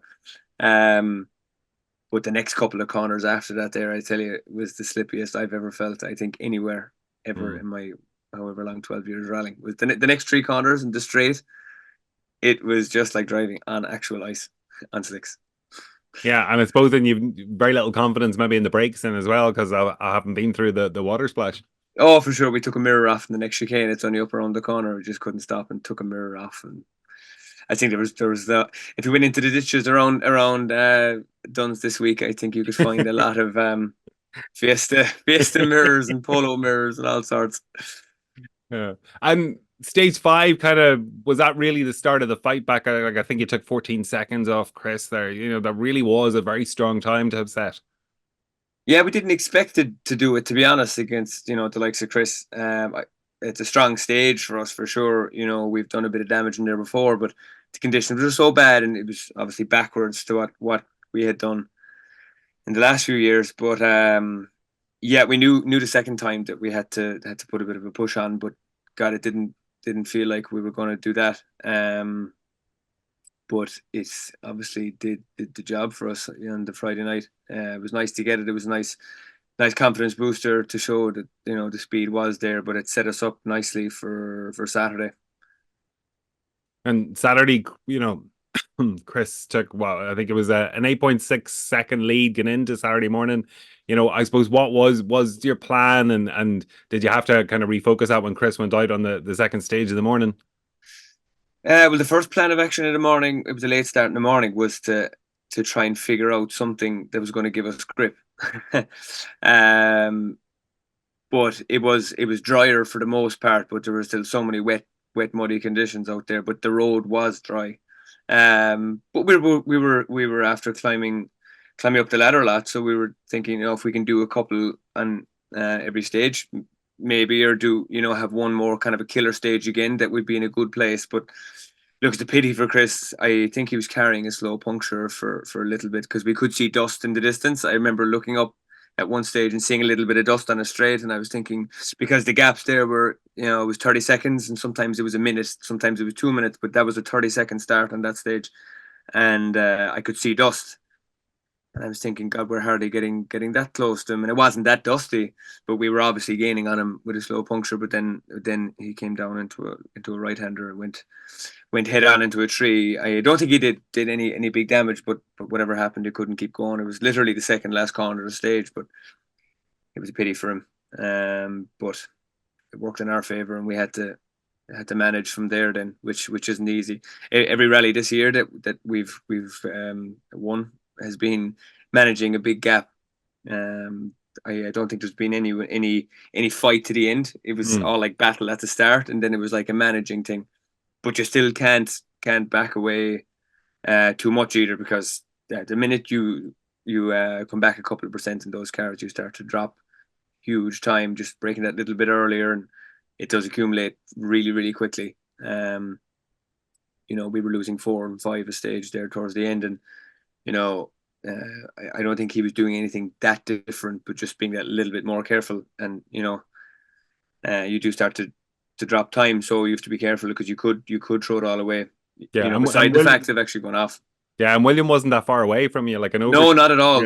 Yeah. Not at all. But the rally was so treacherous, and it was like getting worse as the day went on. Nearly, you could make a mistake so quickly as well. So you were like saying, okay, we need to back off a bit, because it keeps us on the road, because you're leaving the road every second. You're dropping wheels in everywhere. I mean, it's so muddy and slippy, but you can't do it too much, because you're going to start dropping time naturally, even on the good conditions. But thank God there was only a couple of stages left that we had to drop 4 or 5 a stage to keep the lead. But no, it was great to get it. We're really happy to get it. It does put things back on track, which kind of brings the interest level up again. Because it gets hard. It doesn't matter what level you're at or whatever. When things start going badly, the interest does drop for sure. But all it takes is one more win, then, and you're all happy again. That's it. And what, round 3 of the BRC, 3 different winners, it creates a bit of excitement and a bit of extra interest as well. Nobody's running away with it. And next round is Grampian in August. So what's the thoughts going into that? We need to try and find something on the gravel this year. Not sure what it is, but hopefully we'll get there. The feeling just wasn't there, I don't think, on the last one in Wales. I'm not sure what it is, what exactly it is, but we'll try and figure it out, because the speed is definitely there. There's just something that we're missing. I'm not sure, is it in the notes or what, to match the new car, because these new cars are that little bit different. There is probably more potential in them. So does that mean that we have to alter notes a bit? Maybe. But we'll try and get a test done before then, and figure out something in the gravel, and have an attack at the Grampian. Yeah. And then, as you mentioned earlier, 2 different campaigns going on. Irish Tarmac Championship, you're leading that. Next round's Donegal. What's again, full attack, or what's your thoughts there? Well, I think every year Donegal is a big attack for whoever puts the entry in there. But no, things have been busy. 2 championships is a lot to take on. But we've made it happen as far as here anyway. Things are going great here. Bit of bad luck here and there. Look, we were disappointed in Clarny that it didn't go our way. From a real high midday Saturday to a kind of a frustrating Saturday evening. But we finished up. We didn't finish up too badly, all considering. But there's no doubt it was frustrating. But we were happy for the lads too. But going to Donegal, I think Donegal is going to be a big fight, because we're not running away with that either. So I think it's going to be gloves off up in Donegal, as always. But I'm actually really looking forward to Donegal. It's going to be good. And any thoughts, like, with regard to like competition, really, it's Matt, it's Callum, it's Josh. You know, I suppose there's no one person really. It's you're probably going to have to cover several bases there. Yeah, you know, different people go well in different rallies. We didn't expect to go as well in Clarny, to be fair. We didn't have that much experience there, even though I'm from there, and Keith's only an hour away. We actually haven't done the rally that many times. So learning the big stages, taking on the likes of Callum, who had won it twice before, was a no mean feat, you know. But we had almost put ourselves on the back foot going into Miles Gap. You know, we were saying if we could just drop a few there and, you know, let them do their thing on Saturday, but to go in and do what he did, and the likes of Ard Groom and stuff was something special. To be fair, it was a lot of fun in those stages. But we could go to Donegal, and as you said, Josh could come out and just absolutely nail everybody. You know what I mean? Everybody has their favorite. You know, I think Matt really enjoyed the circuit, that mucky, guttery kind of conditions. I think Matt really likes that. Where Keith likes the Miles Gap and, you know, the big stages. So I don't think one driver. It wouldn't be fair to say that one driver can go in and nail every single rally. You know, with Donegal, like, you know, I suppose what sums Donegal up? What are the highlights? Like, what do you look forward to most? As I said before, the speed in Donegal, there's just something happens. People when they go to Donegal, everything just is up. You know, the fact that it's so long, and, you know, to be fair, West Cork had a bit of a kind of a Donegal feel this year with that early evening start, and, you know, the 3 days, and there's just something special about it. It's kind of spread out. It's nice. The recce is spread out, and there's a whole build up. There's a whole week that goes with it. It's kind of not like an arrive and drive and disappear kind of a rally. It's like you arrive and there's this build up, and like I was up there watching it last year, and I just couldn't get over the crowds.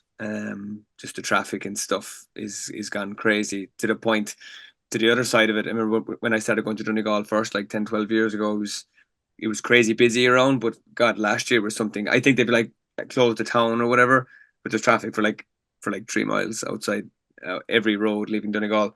But that whole thing is a real buzz. It's not like that anywhere else to that level. Everybody is out, and there's such support around the recce. You're pulling in places and restaurants and pubs and shops, and everyone knows what's going on, and everybody knows everybody, and there's just something different up there. It's kind of hard to put your finger on it, but it's a whole accumulation of things that just makes it special. And when you've been watching these rallies since you were a kid, you know, that is one of the classics. So yeah, we've gone well there before. So hopefully we can do similar again this year. And, you know, when you're going up the likes of Knockalla, and, you know, you see those crowds on the hairpins and that, like, do you get, you know, do you get a sense of the vibe? You know, do you have time even to take that in and get a boost from it? Yeah. You know, not as much as you'd probably like to, but I do. I'm not sure is it that I'm getting older or what, but you try and take in those moments that bit more, because there is a thing with rallying that I always say, you're always going year to year. You're always nearly wishing away a year to what's happening next year and what's happening next year. And geez, a few years ago, me and Keith were talking. You know, you talk about a lot of stuff in a recce car, you know, but you were like, God, we have to try and start, you know, enjoying this more and taking in the moments, because it's not always going to be there. You know, so there's no point looking back and saying, oh, wouldn't it have been nice to do that. So, like, yeah, those kind of moments, like with Knockalla, just take one second to take it. It was like going through the water splash the other evening in Jim Clark. That's a famous water splash, and I remember watching that. I could literally see as we were going up through that water splash up the hill. I could see, like, you know, McGarty going up there in like 06. That's what I was actually seeing going up that hill. I could hear the Subaru going up the hill. But it's those little moments where it's like, geez, you know, that's us here now doing this. Just take it in for a hundredth of a second, and, you know, get back to work. And but there is some great moments, yeah. And when you have those classic stages, like, you know, be it Malls Gap and Killarney or Atlantic Drive or Knockalla, where they're done year after year, does obviously look at levels the playing field where, you know, all of the top guys, you're all competing for the win, and everybody knows the stage like the back of their hands, you know. Is that a good thing, or, you know, would it be better if there was more, you know, unfamiliar stages, create a bit more competition? Or Yeah, it probably would, but then if you were to go full distance with it, you'd probably miss all the classics. You know what I mean? And I think the World Championship is, you know, the same as that. I wouldn't wish it on anybody to be a first comer, or you know, like a first timer. Very, very hard. You know, like Matt came to Clarny, and I'm sure did he say he had done it maybe once a long time ago, but he was, you know, much newer even than we were. Going up Miles Gap, and you know, he did really, really well. So fair play to him. But you know, if we were facing into Donegal in a couple of weeks' time for the first time, that's tough. That's tough, because people have been there year in, year out, and you know, it's intimidating. Yeah. So, what's the answer? You have to just be there. It's like the World Championship. People go out there for years just to be there, just to learn. Because trying to go out there for the first time, you know, the guys are literally using old notes for years. You know, and that does really help. You know, a few stages in the Jim Clark, half the rally, we had notes, and it helps a lot, because you're just going in. It makes you comfortable straight away. You're not, you know, full belt working straight away. Go in and recce the ones that you've done before and make the few little alterations to the notes that you already have. It means an awful lot, yeah, because it's almost like a free passive recce. You know what I mean? And I suppose then, is there extra kudos when you do take a stage win on one of those very familiar stages where, you know, everybody is out to get the best result, and you know, they might have won it last year, whatever. There's nearly a competition within the competition, if you know what I mean. Oh, definitely, yeah. You know, Miles Gap there. There's always a bit of that in Miles Gap. There is, yeah. The classics do get that special attention, yeah, for sure. Miles Gap is a classic one for that, all right. But Callum seems to have the gap nailed. Have to get Rob Duggan back out of him again someday. But he we were close this year, but he just has the edge there. But the learning, you're literally learning these stages down to a T, you know. And just before we wrap it up, like you did the night stages, and you know, Keith and yourself go well in the night stages. You had it in Jim Clark, and obviously West Cork, there was the night stages as well. Like, you know, if we had a few more of the ITRC events with the night stages in, do you think it would add something extra special? I think it would, yeah. You know, saying that it doesn't mean that it has to be there all the time. Because usually a night stage, from what I see at the moment, is like on a Friday, so it does make the rally longer, and that's great. But maybe not all the time. But I think it does, definitely, yeah.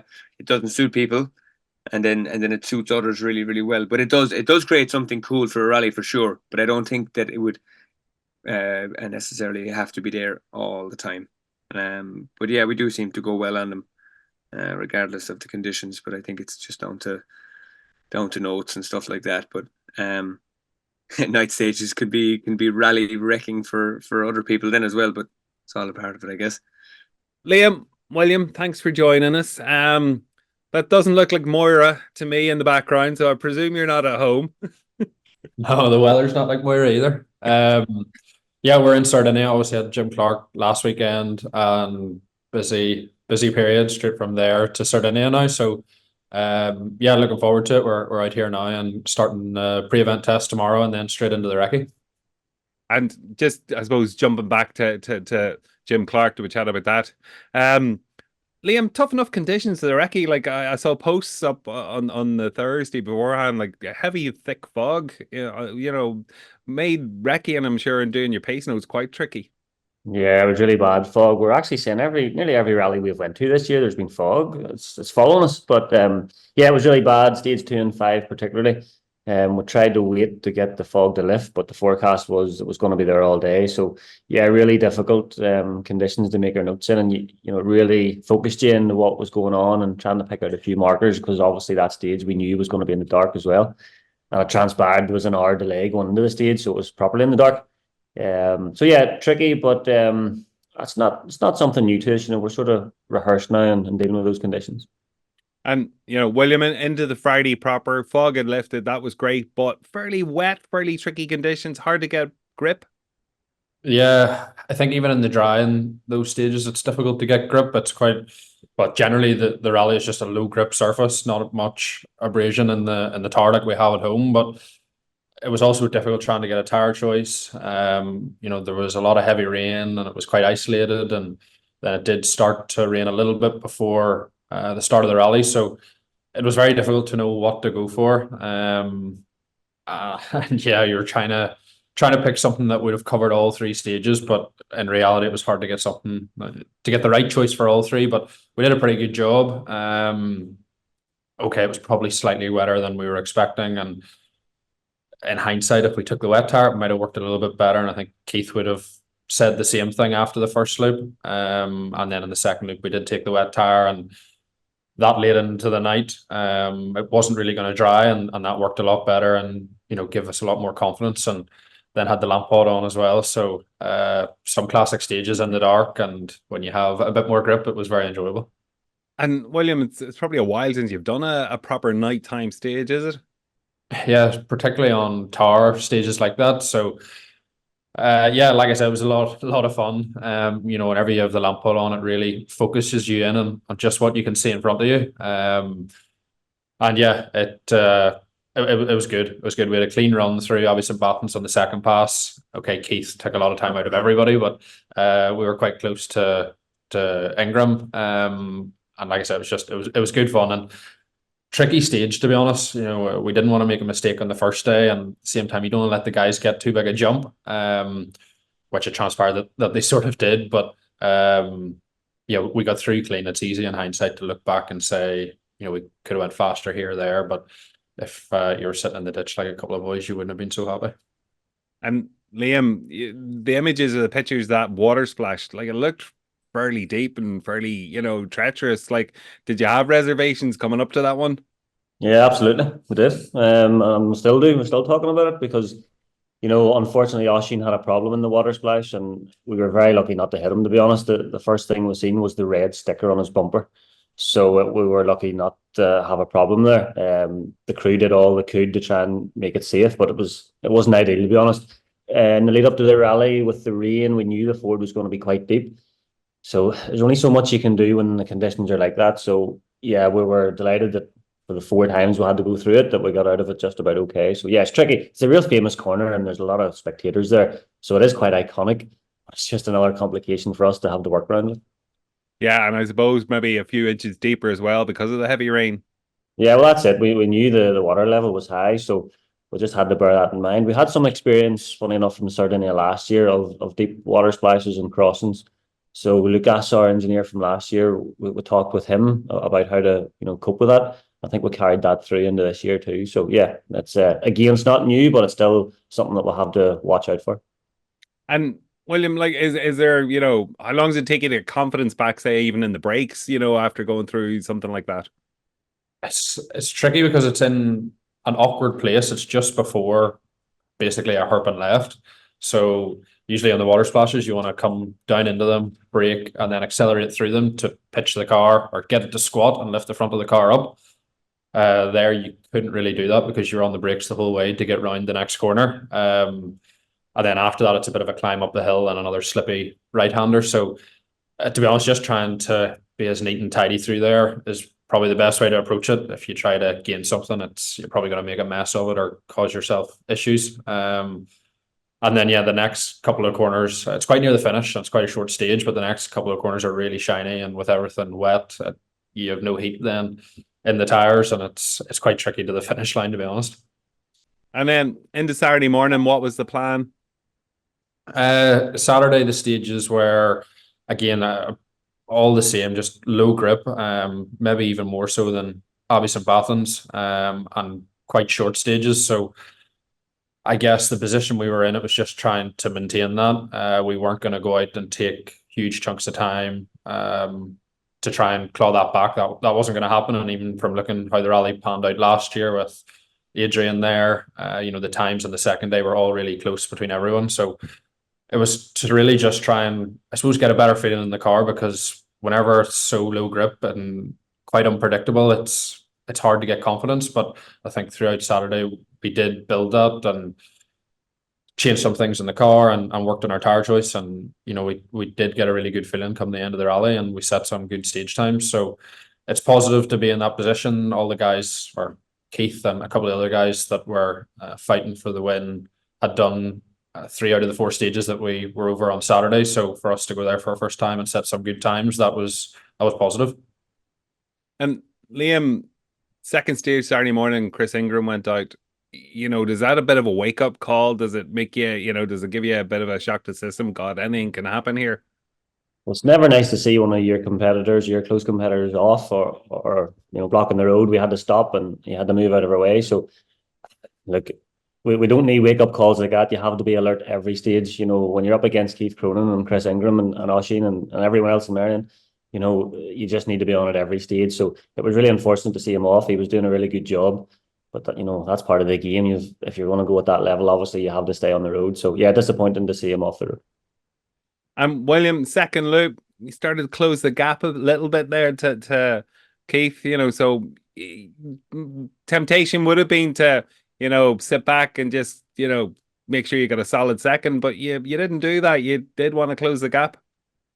Yeah, we got into a good flow, and we always want to try and push as hard as we can within the limits. Obviously, we had to look at, the position that we were in the event. We didn't want to do anything stupid. Some of the guys that were racing for the overall position in the rally weren't in the BRC and running bigger restrictors. So, that wasn't really our race. But at the same time, you want to do the best that you can. I think Keith really had, after Ingram was out, the majority of Keith's work was really done because the gap was quite big. So I'm sure there was an element of management from him. But I think even if Keith and Ingram were, racing on Saturday, I think we made a good step, and we probably would have been closer to them than we were on Friday night. Friday night was still good, but I think it would have been even better on Saturday. But yeah, like I said at the start, we had a good feeling in the car. The stages are so unpredictable, and even though they were dry, little bits of dirt getting pulled out from the verge, and with the verges being so wet with all the rain, it quickly got very tricky even in the dry. So you were just having to always stay focused and trying not to get caught out. And any word from Rich Milner Saturday service? Did they have any suggestions or instructions for the afternoon loop? I think you can know what the plan was after the first 4 or 5 cars in the BRC were all Ford. So it's great to see again, that all the rallies between Ireland and the BRC this year have been quite similar. The Fiesta has made a really good step, and it's the car to have now, and that's proven in the BRC. And speaking of the BRC, you're leading championship now. You're 15 points clear. Like, is it fair to say this wouldn't have been in the plan at the beginning of the year at this stage, or am I doing you an injustice? It's always the plan to try and do the best that we can, and that's where we want to end up. But I suppose to be in this position so early on, no, you wouldn't have expected that. We didn't expect that, and I think we're in this position just because we're focusing on doing our own thing and trying to improve, each rally, and we'll keep doing that. So yeah, I think the position that we're in is down to our consistency. Okay, look, we haven't won a rally yet, and we still have more work to do to get on the pace to be able to win a rally and challenge those top guys. But to be in this position with the experience that we have compared to those guys and the improvements that we know we can still make is promising. And Liam, you're in Sardinia now, getting ready for the weekend. What, it's a place you're familiar with. You competed there before. What do you expect, or what typically do the stages produce? Well, Sardinia is always tough. The temperatures on the crew and the car always bring an element of, it's going to be quite difficult to keep everything going, and the stages can get quite rough. Over the years you've seen, it take its toll on the cars. So we've got to be prepared for that. We had to drive quite tactically last year in the Junior World Championship. So if we can get a blend of, building our speed up in the Rally 2 car, because it's still all quite new to us, but keep in mind how it can bite you in the backside. I remember last year, like literally having to stop and drive around rocks that were on the line. Okay, last year was very sort of tentative on the points thing with the juniors, but yeah, we've got to use our experience from last year, but also keep trying to improve in this new car. And William, back-to-back events, going from asphalt to gravel. obviously an advantage of continuous seat time, but does it throw you a bit, or do you have to readjust, switching surfaces? Yeah, quite different rallies, but the rhythm that we're in and the opportunity now to be going from one weekend to the next, from rally to rally, is so good, and that's what the BRC is giving us, that opportunity to do a rally and do a recce and work on our pace notes. So that's fantastic. Okay, it's a different rally, but seat time is so important, and we have our pre-event test tomorrow, which will allow us to get back into driving on gravel. So with the amount of driving that we're doing at the minute, that shouldn't be the problem.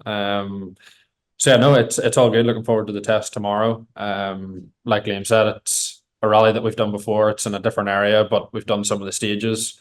Last year we were trying to look after the car as much as we could and not get any punctures. So it wasn't a rally that you were going flat out on, and it's going to be the same this year. But yeah, to have that experience from last year is nice. And Liam, test tomorrow. What do you get involved in? What's your role there in the testing? Tell me where to go.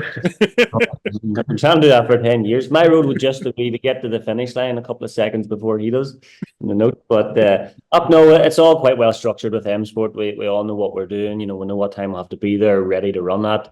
So we know what time we need to make the pace notes at. The test programs are quite intense. It's definitely not an easy day. You're pretty much constantly in the car. You get a half-hour break, for lunch. But you've so much that we need to go through and to check and to test that. The pre-event testing in the World Championship are definitely not an easy day, but it's great. It's great to have this opportunity to learn so much and hopefully build up on that each rally we go to. And William, last word with yourself. What's the plan then for Sardinia? Well, have a good test tomorrow. Hopefully, make improvements and go in the right direction. That'll help us have a good feeling in the rally, and then have a good recce, make good pace notes. And if we're happy with everything there, that always gives you good confidence to start the rally. In terms of a result, a bit like usual, it's just to try and do our own thing, and whatever that is, it is. We've had 2 events now. We've had the Super Rally. It'd be nice not to have that issue. Try and have a more consistent Friday. It's the sort of rally here that anything can happen with how rough it can get, and it's such a technical event. It's a bit like Portugal, but even more twisty and narrow. And again, some classic stages that we've done from last year. So. Looking forward to it. I say just trying to focus on the first part of the week to then start the rally in a positive mindset. BRC at the weekend and another titanic battle in the Rally 4 category. Kyle, you nipped him this time. What a drive you had there on Saturday, Friday and Saturday. Great event. Yeah, thanks Kevin for having us on there. But I had good event. Good race, and very tricky rally. Conditions was changeable, so it made it very difficult. Every stage was kind of very, very different. And it was great rally. So happy to get the win. Yeah, and as you say, a bit everything, like mixed conditions, dark rally, and water splashes. It was throwing everything at you at the weekend. Yeah, exactly. To be fair, whenever it's wet, the Jim Clark, it's kind of very, very, very slippy. So it's hard to manage because sometimes you've great grip and then you've zero grip. So it's just finding the balance and kind of stringing it all together then. So yeah, it was a good weekend for sure. Yeah, and Ryan, your first time in the BRC, first time in the Jim Clark, and it's not like Irish rally, and it's a different surface. Yeah, definitely. Was actually really surprised of how slippery it was. Whenever you thought you should have been on a slick, you should have been on a wet, and whenever you thought you should have been on a medium, you should have been on a soft. Really, it was tires. I'd say was the hardest part of it the weekend, really, and trying to find the grip on the road. Not just braking on the shiny tower, but yeah, look, it was an experience, and I was delighted to come away with second on my first event outside of Ireland. So. Yeah. And we often hear about the classic stages over there. That Batham St Anne's. Is it as good a stage as what we often hear? Yeah, it's good. Like it starts off, you're up on the top of a mountain, you're coming down. It was reversed this year, so it was probably a level playing field. No one had done it before, so yeah, it was good. Like we had a good time on it the second time in the dark. I really enjoyed it. Now it was a real driving stage. Like it was very little grip in the middle of it, and It was dry at the start, kind of a bit of everything. It was hard to pick a tire for it, like, but yeah, we went on a full wet for it, yeah, and it really worked really well. It really wet, you know. Yeah, and then Mark, from yourself, yourself and Callum. Like Callum is still so young. We forget just how young he is because he's been, been rallying between the junior 1000 and a few other things now this last couple of years. But like this guy is doing exceptionally well for somebody so young. Yeah, fair play to him. He's only 17 and he's got a lot of years rallying ahead of him. And yeah, it's the whole plan is just to finish each rally and gain experience per event and hopefully up the pace a wee bit in the next couple of rounds, the BRC and his Stellantis Cup. So yeah, so far so good for him. Yeah, because like, and you're still a young fella yourself, but like you've built up a lot of experience over the last few years between world cars, Rally 5 cars, rear wheel drive. Like, do you feel that you're bringing good experience to the party there as well? I hope so. I know I've still not experienced the game yet, but yeah, I'll just try to do as much as I can to help Callum hopefully go as smooth as possible in each rally now. But look, he's got the car control. It's just all about just getting the pace each event, and yeah, so far it's been great. So long it may continue. That's for sure. That's for sure. And Kyle, like we've seen there at the weekend, like you can't afford to, like you had a half spin, and like you almost lost the event over it, and like Ryan ended up in the field on the Friday evening. Like there's so fine a margins, you can do nothing now, and the other guys on top of you. Yeah, exactly. It's the the piss is that hot now. You can't really afford to make any small mistakes. But we were quite unfortunate. The car in front of us actually put oil on the road, and we didn't actually know till we hit it. But luckily we got away with it. To be fair, but no, it was good. hmm And like Ryan, like, from your point of view, you said at the end, if you hadn't been in the field, it could have been a different result. But like that's the crazy thing about it. You can't, you just can't do anything at all now. Like a half spin, a slide in through a ditch, it's gone. Yeah, definitely. It's such tight margins. Like you could come off a stage, you could be a second up, or you could be second down. Like it's good. It's a pity. Johan got a puncher on the first stage. I think it would have been a real three-way battle now if he had stayed going. Johan's very quick, like so. It's yeah. Look, it's the pace is hot now, and it's coming into Donegal now. I'm sure it'll be another race. Yeah, but. Yeah, we just missed our braking, I'd say, by 5 meters, and we didn't even go like it was a gap on the front wheels, like just landed in the grass, and to get out, I couldn't reverse, like the car was spinning, so I had to go into the field.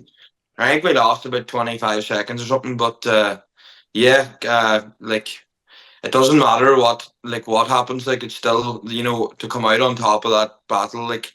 I know the feeling, what it's like to win, like, and I'm sure Kyle now he'll be hungry in Donegal again to get the same feeling. So yeah, everyone's coming into Donegal on form, and I'm sure it's going to be a good race. Because like that's the thing. Like every event so far this year, everybody keeps talking about it. We're building up towards Donegal. Yes, it's great to get the ones and everything else, but it's all about getting the car right, getting the pace up, getting everything, getting all your ducks lined up before June. And like you feel now you're going in now in a good place now come the third weekend in June.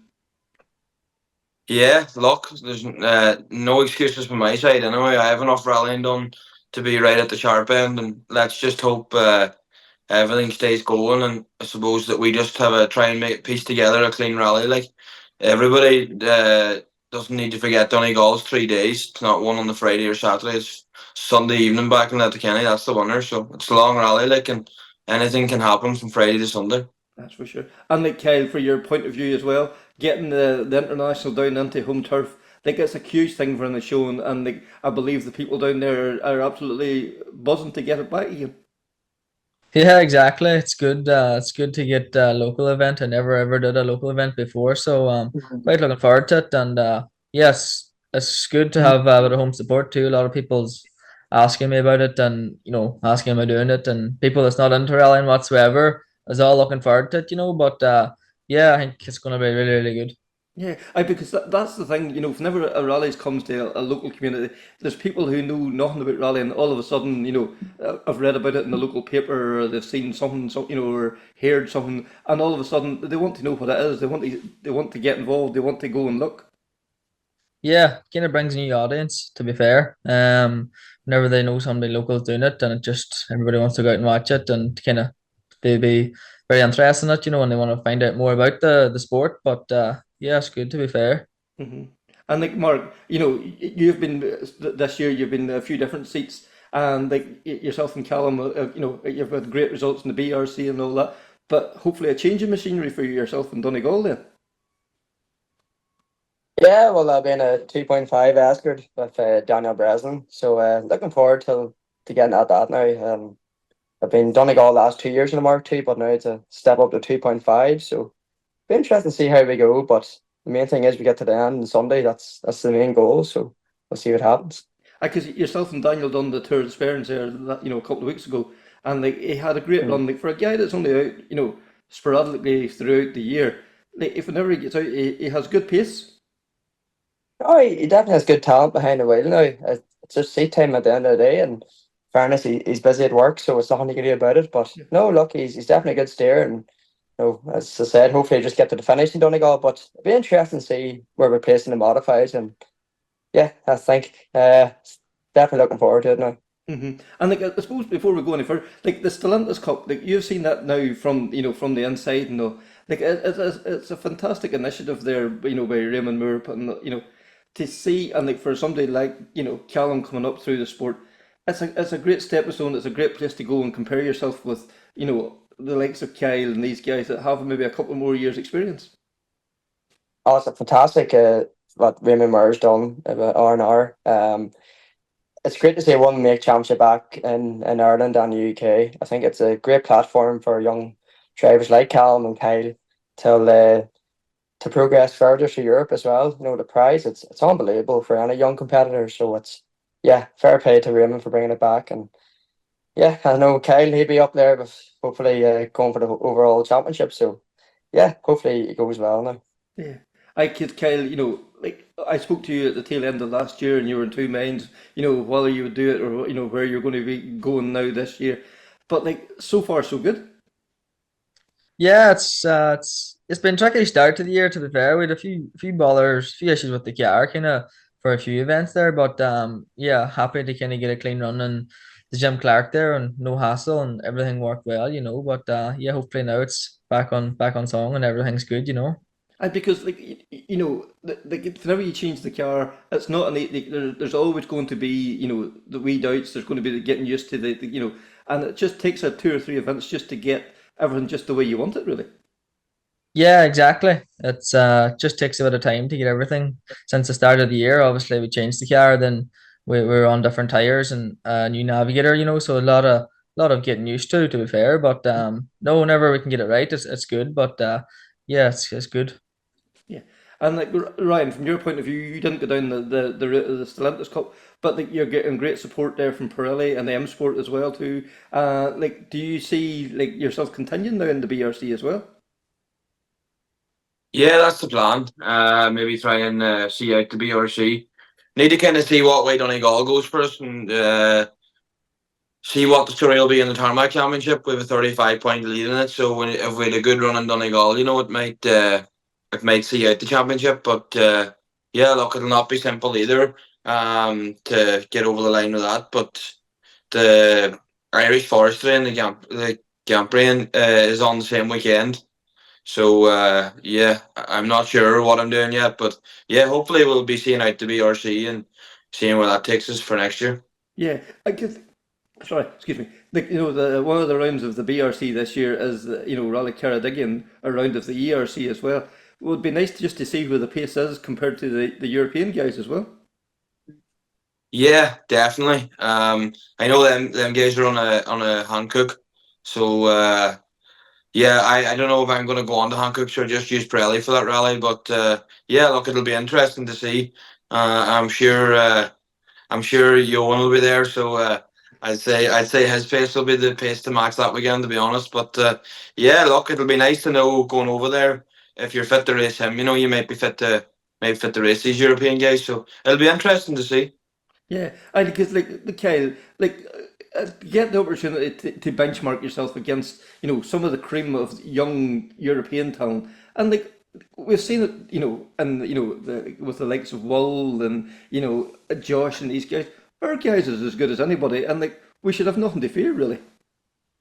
Yeah, exactly, Kevin. It's sometimes you never know how far away you are from those guys, but they are savage quick to be fair. So it'll be a good opportunity for whenever they come to Rally Cardigan to kind of bish yourself against them. You know, they're a good benchmark, like you know. So it'll be very interesting to see. But yeah, there'll be a lot of quick guys there. And like whenever you see, you know, the likes of Wool and Josh now, how they're doing in you know the Rally 2 car and the BRC and then the WRC, like it must give you great confidence, you know, that you have this same network around you to allow you to develop and to see this is what you could achieve. Yeah, exactly. It's in front of your eyes to see what they've come up from the ranks, and yeah, to see what they're doing is crazy, and to be a part of it and have the network with people around you, and it's just really incredible to have the opportunity to be in the academy. To be fair, so yeah, huge thanks to them. Yeah, and Ryan, the same for yourself there too. Like you know, to have those guys like Eamon Kelly like, lives a stone's throw away from you. Like to have those people, even you know, to be able to pick up the phone and go and speak to, like that's the kind of like information, the kind of knowledge that it's nearly impossible to get any other way. Yeah, definitely. Derek Brannigan was out for William there at the weekend. He's part of the academy too, and Sean and William as well. It's just chatting to all them boys. You know, you can't, like I said before, you can't buy that experience like them boys have. Like so, no, it's a massive thing this academy's doing. Like, and it just goes to show, like as Kev was saying there, Josh has come up through the whole thing. Like, and it's really what you put in is what you get out, and how much work Josh has put in an awful lot amount of work to get where he is, and so was William, and so was Eamon Kelly. Like so, no, them boys are getting credit for what the work they're putting on. Yeah, and like for yourself, like you know, this is the first year you've really you know gotten and been really involved with it. Do you feel it's bringing you on as well? Oh, massively, like definitely with pace notes and preparing for rallies, and sure, I wouldn't have been out in the BRC without the backing off the academy. Like so, it's definitely a stepping stone for a young driver coming through. It's where you need to be to progress. I think you can't do it on your own because you don't have the experience and don't have the boys around you that's been there before. Like John Armstrong, if any of us was lucky enough to get to go to the ERC, John has done most of his rallying out there, and like the amount of knowledge that he has out there, and Josh as well. Like it would be outrageous not to be involved with it. Like That's for sure. And like Mark, you know, to see these guys and you know what's achievable, like it shows you that there is, you know, a career path there. Oh, there definitely is a career path, you know, in fairness to Motorsport Ireland. You know, they're developing young competitors, both co-drivers and drivers, till the best of their ability. And you can see it's paying off with Josh performing well in the World Championship. And obviously to young Aoife Rafferty and Jack Brennan, John Armstrong, they're getting the support they need, and they're proving the pace out of the Europeans. So it's great to see for Irish motorsport. Yeah, and like, as you say as well, it's not just the drivers. You know, co-drivers are getting this opportunity as well. You know, Owen Tracy, you know, James Fulton, you know, Hannah Davison. You know, there's so many co-drivers there as well. Like, you know, this is right across the board. It's not just channeled at drivers. It's not just channeled at co-drivers. There's a widespread here. Yeah, it's a widespread. It's great to see it. You know, it's good to see Irish competitors being alongside each other, competing out in Europe, and of course, if you're a young competitor, it'd be definitely an achievement. Well, a thing you want to achieve in the future. So, yeah, it's definitely great what Motorsport Ireland Academy is doing at the moment. Yeah, and Kyle, I suppose we'll leave the last word to yourself. Like the BRC now that you know we're kind of near halfway point in it. Like between that and the Stellantis Cup, is that kind of your focus now for the rest of the year? Yeah, to be fair, that's kind of our focus. That ties in well with the Stellantis Cup. So our main focus is the Stellantis Cup and the BRC. Having doing the BRC last year, so it's good to have a little bit of experience. So yeah, the main focus is those two championships now. So yeah, looking forward to Donegal for the next round of the Stellantis Cup now. So thanks to all those lads there, like so proud of what they done last weekend, So and then this weekend now we have the Circuit of Munster coming up, and what can we say? It's top class entry there for it as well, Connor. It is, yeah, an absolutely cracking entry for it, and great to see Callum. I know it's a bit of a run before Donegal, but great to see Callum out and in the middle of the fight as well. Yeah, and Desi Henry and Jason Mitchell all making an appearance there, plus all the the championship regulars. Like that championship's still wide open, so it's going to be very interesting to see the likes of Josh and these guys. Will they get caught up in the the battle for the one, or will they they look to consolidate points, or how that's all going to play out come Sunday? Absolutely. And like, Josh is still settling into that C3. It's coming to him, he's getting closer. It's just, a few more tweaks and getting it right. So, once that comes, that he's fully on form with it, like it's going to be tough to reckon with him. Yeah, because like we've seen how he just took his time with the Hyundai, but once he got it unlocked, that was epic, and like it's looking as if it's going to be good weather this weekend. So dry tarmac, the Citron's formidable. Desi Henry's there too. The Desi can go very hard too as well. So discount him. Declan Boyle, as well. Eddie Doherty was in, like Sam as well too in the Hyundai. Like we never get a chance to see how good the new performance pack was in the Hyundai and Carlo, because just with the conditions there, we just never got a full gauge of it too. So like, yeah, I think this weekend's going to be very interesting. I think I'm going to definitely be keeping an eye on the timesheets there on Sunday morning. No, definitely, it's well worth looking forward to, and it's not a huge amount of other things on this weekend either. So yeah, it's certainly worth following. That's for sure. So I caught up with Ivan Hurley. He is the press officer for the event, so he's going to tell us some more about it. Yeah, absolutely, Kevin. First of all, look, massive thanks for having us on to give the rally a bit of a push for next weekend.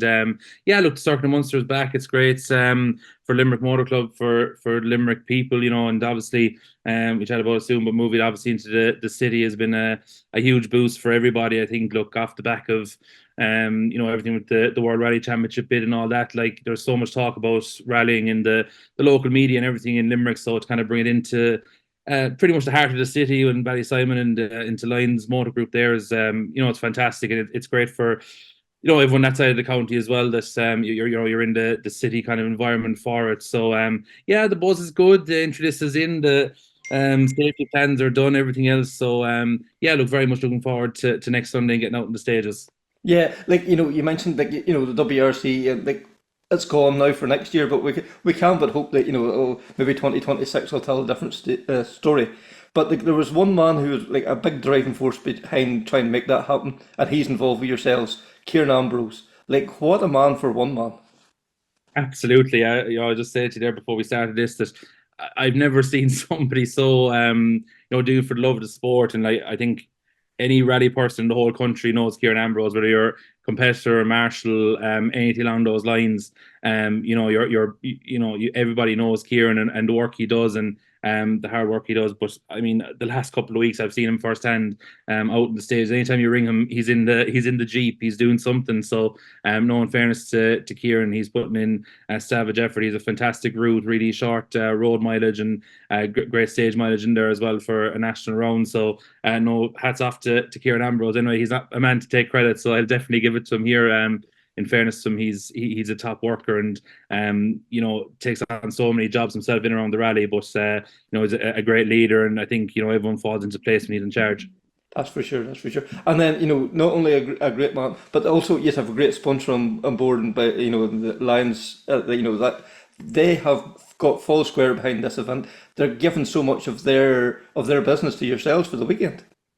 Absolutely. You talk about a rally man in Kieran Ambrose, like Keith Lyons is another one. I mean, look, we've seen him partake in so many rallies around the country. He's a big lover of the sport, and it's fantastic to have him on board again as the title sponsor under the name Lions Motor Group. We're used to Lions of Limerick last couple of years, but Lions Motor Group now, they've so much on offer there, and their showrooms there on the Ballysimon Road in Limerick, and on top of sponsoring the rally, he's actually given us pretty much everything for the rally. So everything is so localized for, you know, both the crews, the servicemen and women, and of course spectators as well.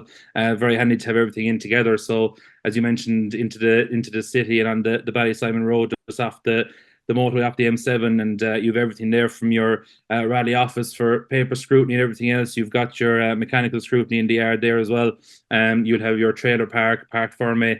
And service then right across the road as well in the bigger newer car park just behind Northern Trust, if people are used to Limerick there as well. So everything, you know, so localized for the event, Kevin. It's you know how important these things are when things are spread out. It can lead to a very busy Saturday for people who are going doing recce and trying to get scrutiny and parking trailers and everything else. And it's great to have everything so localized. You can come in from your mechanical scrutiny right into paper scrutiny. There's no going across town or anything like that, and you can pack up the car and you're leaving there out to the stage then on Saturday morning. So there's so much space for everything there, and as I say, it's great for spectators as well, as there's so much talk about motorsport and rallying in around Limerick. I'm sure there'll be a big interest for Limerick people to come down to Lions Motor Group and get in there. And on top of that, then you've got Murnan Transport involved as well. Kieran as associate sponsors, of course, the O'Callaghan's. Everyone knows Ed O'Callaghan and what they do for rallying as well. And fantastic to get his transport company, Murnan Transport, in behind it as well as an associate sponsor. So a very local feel to this one, I think, with the Limerick people rowing in,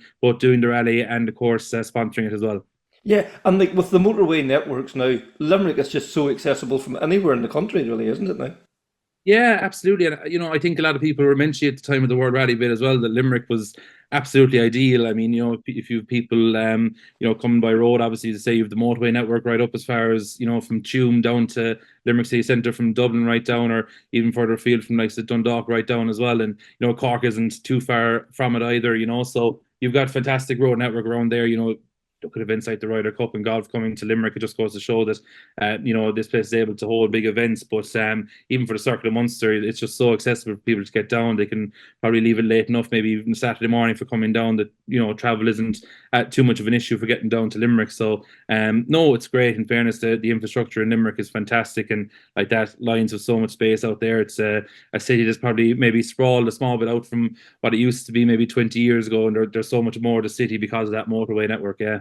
Mm-hmm. And you know, like it's great, you know, to hear you talking the way the city is embracing it too. You know, sometimes a rally can be almost seen as like, you know, we don't really look at them out dirty cars and one thing and all. But you know, the way you're talking, the cities that took this on board, they're embracing it. You know, we've seen by the time of the WRC bid, the way that, you know, the local councillors, TDs, everybody wanted the event there, and it's good to see that goodwill has continued.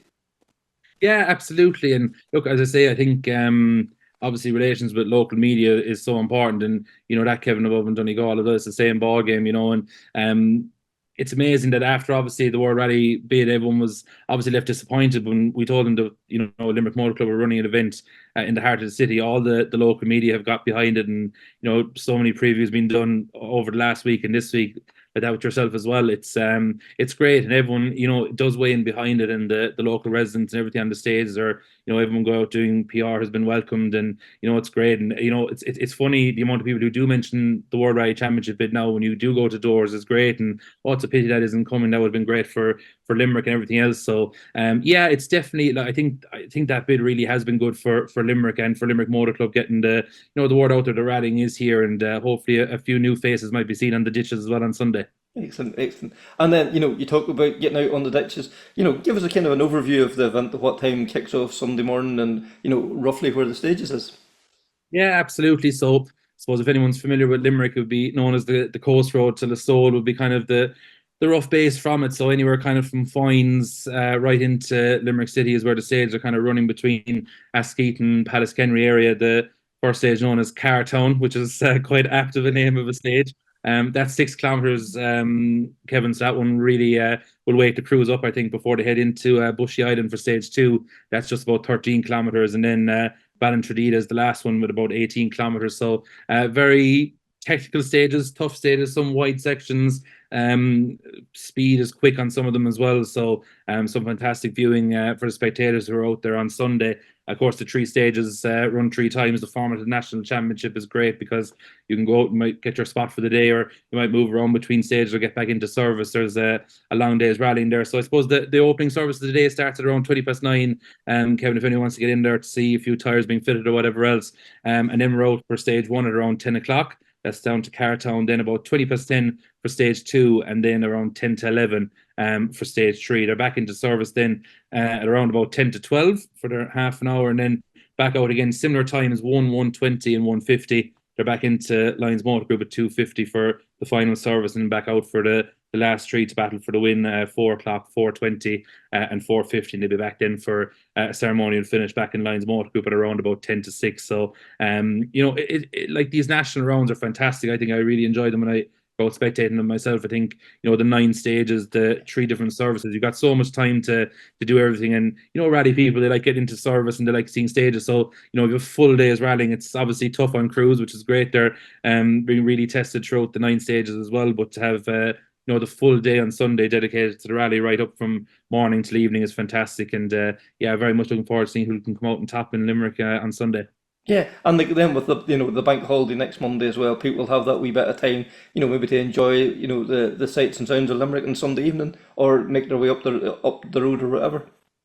Yeah, exactly. I think landing on a bank holiday weekend obviously has advantages and disadvantages. I mean, we see it some places, obviously it's fantastic to have the Sunday night into Monday. It can be a long night for some, maybe on a Sunday night if you head into Limerick, and that's obviously welcomed as well for local tourism and everything else. But exactly. It gives people maybe an extra chance to get home and not having to work till Tuesday. You might get the sleep out of the eyes again by Tuesday morning if you can have a rest day on Monday. So look, it's obviously fantastic. It's busy times obviously in Limerick coming into the main tourist season. Of course, the GA is flying as well there, so there's so much going on in Limerick. It's a buzzing city now, definitely on the up once again. And again, to have it on a bank holiday Sunday is great. It might give plenty of people to give a wander out, is it like say through service if they're not major rally people, want to see kind of what's going on and how it's done. And obviously for rallying people, there's so much to see. And again, the short road mileage in and out between service and stages, you're going to see plenty of action over the day. Yeah, and we always see all the national rounds this year, the Garda Síochána has really helped out there as well too, keeping traffic flowing, keeping the thing moving, and and I'm sure Limerick is no different from that there. It's so vital to have everybody on board, the guards, the local community, even the local, landowners, one thing, all those people all help to make this happen as well. Yeah, absolutely. I mean, look, we're so thankful for Limerick County Council, obviously, for, getting the road closures sorted. And again, it's amazing when you've been involved with something like the World Rally bid that, Limerick County Council kind of, the ears pick up a small bit maybe when they hear there's a motorsport event coming that they want to get it backed and prove, the Limerick County Council is there. And of course, then, as you say, the Gardaí have been very good. Kieran has a good relationship there, and they'll be out and about the place, say, keeping everybody moving on that coast road. It can be a busy road at times. It's a bit of a shortcut maybe from Tree to Limerick at times as well. So a busy area, and if the weather is good, you're right on the seafront as well. So can be busy, and of course without the dedicated support of all the marshals, a lot of junctions, a lot of locations on the stages, so a lot of marshals needed as well. So it's important that I suppose anyone who's going out spectating, Kevin, just respects the Gardaí, respects the marshals. Obviously, look, it's obviously so condensed into one day. If you lose a stage, it can be a bit of a kick. So you want everything running smoothly from start to finish. So anyone coming out just to, it's nearly said at every event now, just to obey the marshals. They're there for, everybody's safety. And I'd imagine if the weather is good, we'll have big crowds out there on Sunday as well. That's for sure. And we'll just touch on the entry. The national championship this year has been epic. The lineup of stuff in every event so far has been really, really good. But I think maybe yourselves have just managed to pull out, a few wee rabbits out of the hat as well too. A few guys maybe using it as a pre-event, pre-event test for Donegal and one thing and another. But you have to be delighted with the entry list. Yeah, I mean, look, as you know, for these rallies to run, Kevin, you need the entry list. I mean, there's so many costs associated with it and everything else. So getting the full entry is so important. And to hear from the event secretary Lisa there the other day that we were printing out a reserve list when we were releasing the entry list last week. It's it's a proud moment for everybody involved, for everybody in the motor club. I mean, it proves that when teamwork comes together and everyone pulls together, that people are interested in the rally. The stages are good from Kieran and everything else. So it's just an honour to be able to welcome so many crews, and hopefully this people sitting on the reserve list maybe anxiously watching this, waiting to get in on the reserve list, get a run as well. But about 20 in reserves. I think we've something like 26 R5s the last time I counted, which is a testament to everybody coming down, and as you say, might be a good shakedown or recce event for Donegal. But of course, look, Josh Moffat leads them out at number one, the winner of the 2022 event. I think he won it by about 55 seconds back in 2022. So delighted to welcome Josh back, and of course a name that we haven't seen too familiar with in the national championship this year is Callum Devine, coming down to Limerick to do the rally as well, which is great to see from him. And as you say, be sure to for him to be doing a bit of a recce for Donegal as well. Of course, Sam Moffat, then the championship leader, will follow them out with the likes of Desi Henry, Daniel Cronin, of course, winning in Carlow, and be trying to back his win up there and see can he get a few more points on the board. And you look right down then, of course, in the class 14, the name that stands out is probably Rob Duggan, a man we haven't seen rallying in Ireland in a while. Of course, he was away for a bit and missed out on the Rally of the Lakes in his hometown of Killarney there a couple of weeks ago as well. So looking forward to seeing Rob Duggan on the stage, as of course Keith Lyons sponsoring his R5 as well, and of course Ed O'Callaghan in the Mark II Escort. So there's so many local names for people to look forward to as well. Good junior entry, good historic entry and everything else. So if I was on the stage, I'd be watching every car and watching them over and over again. It's just when there's such a big entry and such excitement around it, it's great. So thanks to Ivan there. Definitely, yeah, that's going to be a cracker this weekend. Some great news this week. Lancia making a return to rallying. I know it's a Rally 4 car, but hopefully this is just a toe in the water corner. Oh, look, what more could we hope for? Like, every now and again you see or hear a rumor or somebody puts up an image of a car company or a manufacturer that hasn't been in the rallying for a while coming back, and the rumors were bouncing around last year about Lancia, and we all thought, that's just wishful thinking, but hey, it's come true. That's for sure. That's for sure. And it seems to be part of the Stellantis family as well too. So hopefully you might see one here in Ireland. The same as the 208 and the Corsa. So yeah, that's looking very promising. And like Mickey Biasso and guys like that seem to be getting behind this, and the way the car was presented in the Lancia Martina colours and all too, it just brought back so many memories. Brought back memories, and it gives you hope that they're going to take it seriously. The fact that they have done that nod to their rallying heritage, and it was lovely to see the Martini colours there. You just associate it with the Deltas and the 037s. So we can all hope, and we can only then hope somewhere along the line somebody decides, let's make a Rally 2 version. Or even a Rally 1. Yeah, because whenever Lancia was full square behind rallying, there was very few could touch them. Yeah, so yeah, watch this space hopefully. Then also tomorrow night, Thursday night, and this goes out now on Thursday morning. Thursday night, the launch of the Walton Recycling Donegal Rally too. So that's super exciting in this part of the world anyway. It's all roads going to lead to Donegal now in the next few weeks. And then we're nearly overlooking the latest round of the WRC corner as well. Absolutely. Slightly shorter than normal Rally Sardinia. And I think this, like, we've had the controversy around the new point system is bubbling away in the background. I think this one's going to really open it up, because on the Sunday stages, I think there's 40, maybe 39 or 40k of stages on the Sunday, and there's 13 points up for grab, which is absolutely mad. And we saw Ogier wasn't happy after the last round in Portugal, how the points, I think it's going to really, really bring this to the fore now.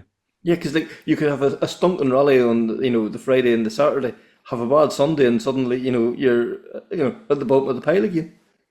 Absolutely, exactly. Somebody coming in second, third, or fourth, who gives it all on Sunday, walks away with as nearly enough the same points haul as somebody who's won it over the Friday and the Saturday. So yeah, it's going to be very interesting how it pans out and how it affects the championship. Like, could this be Tannick gets a win and starts, catching up on Evans? Does Evans get ahead of Neville, or does Neville, stretch his lead? Yeah. So yeah.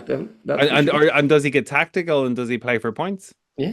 rather than go for the win? Yeah, it's going to be interesting. That's for sure. That's for sure.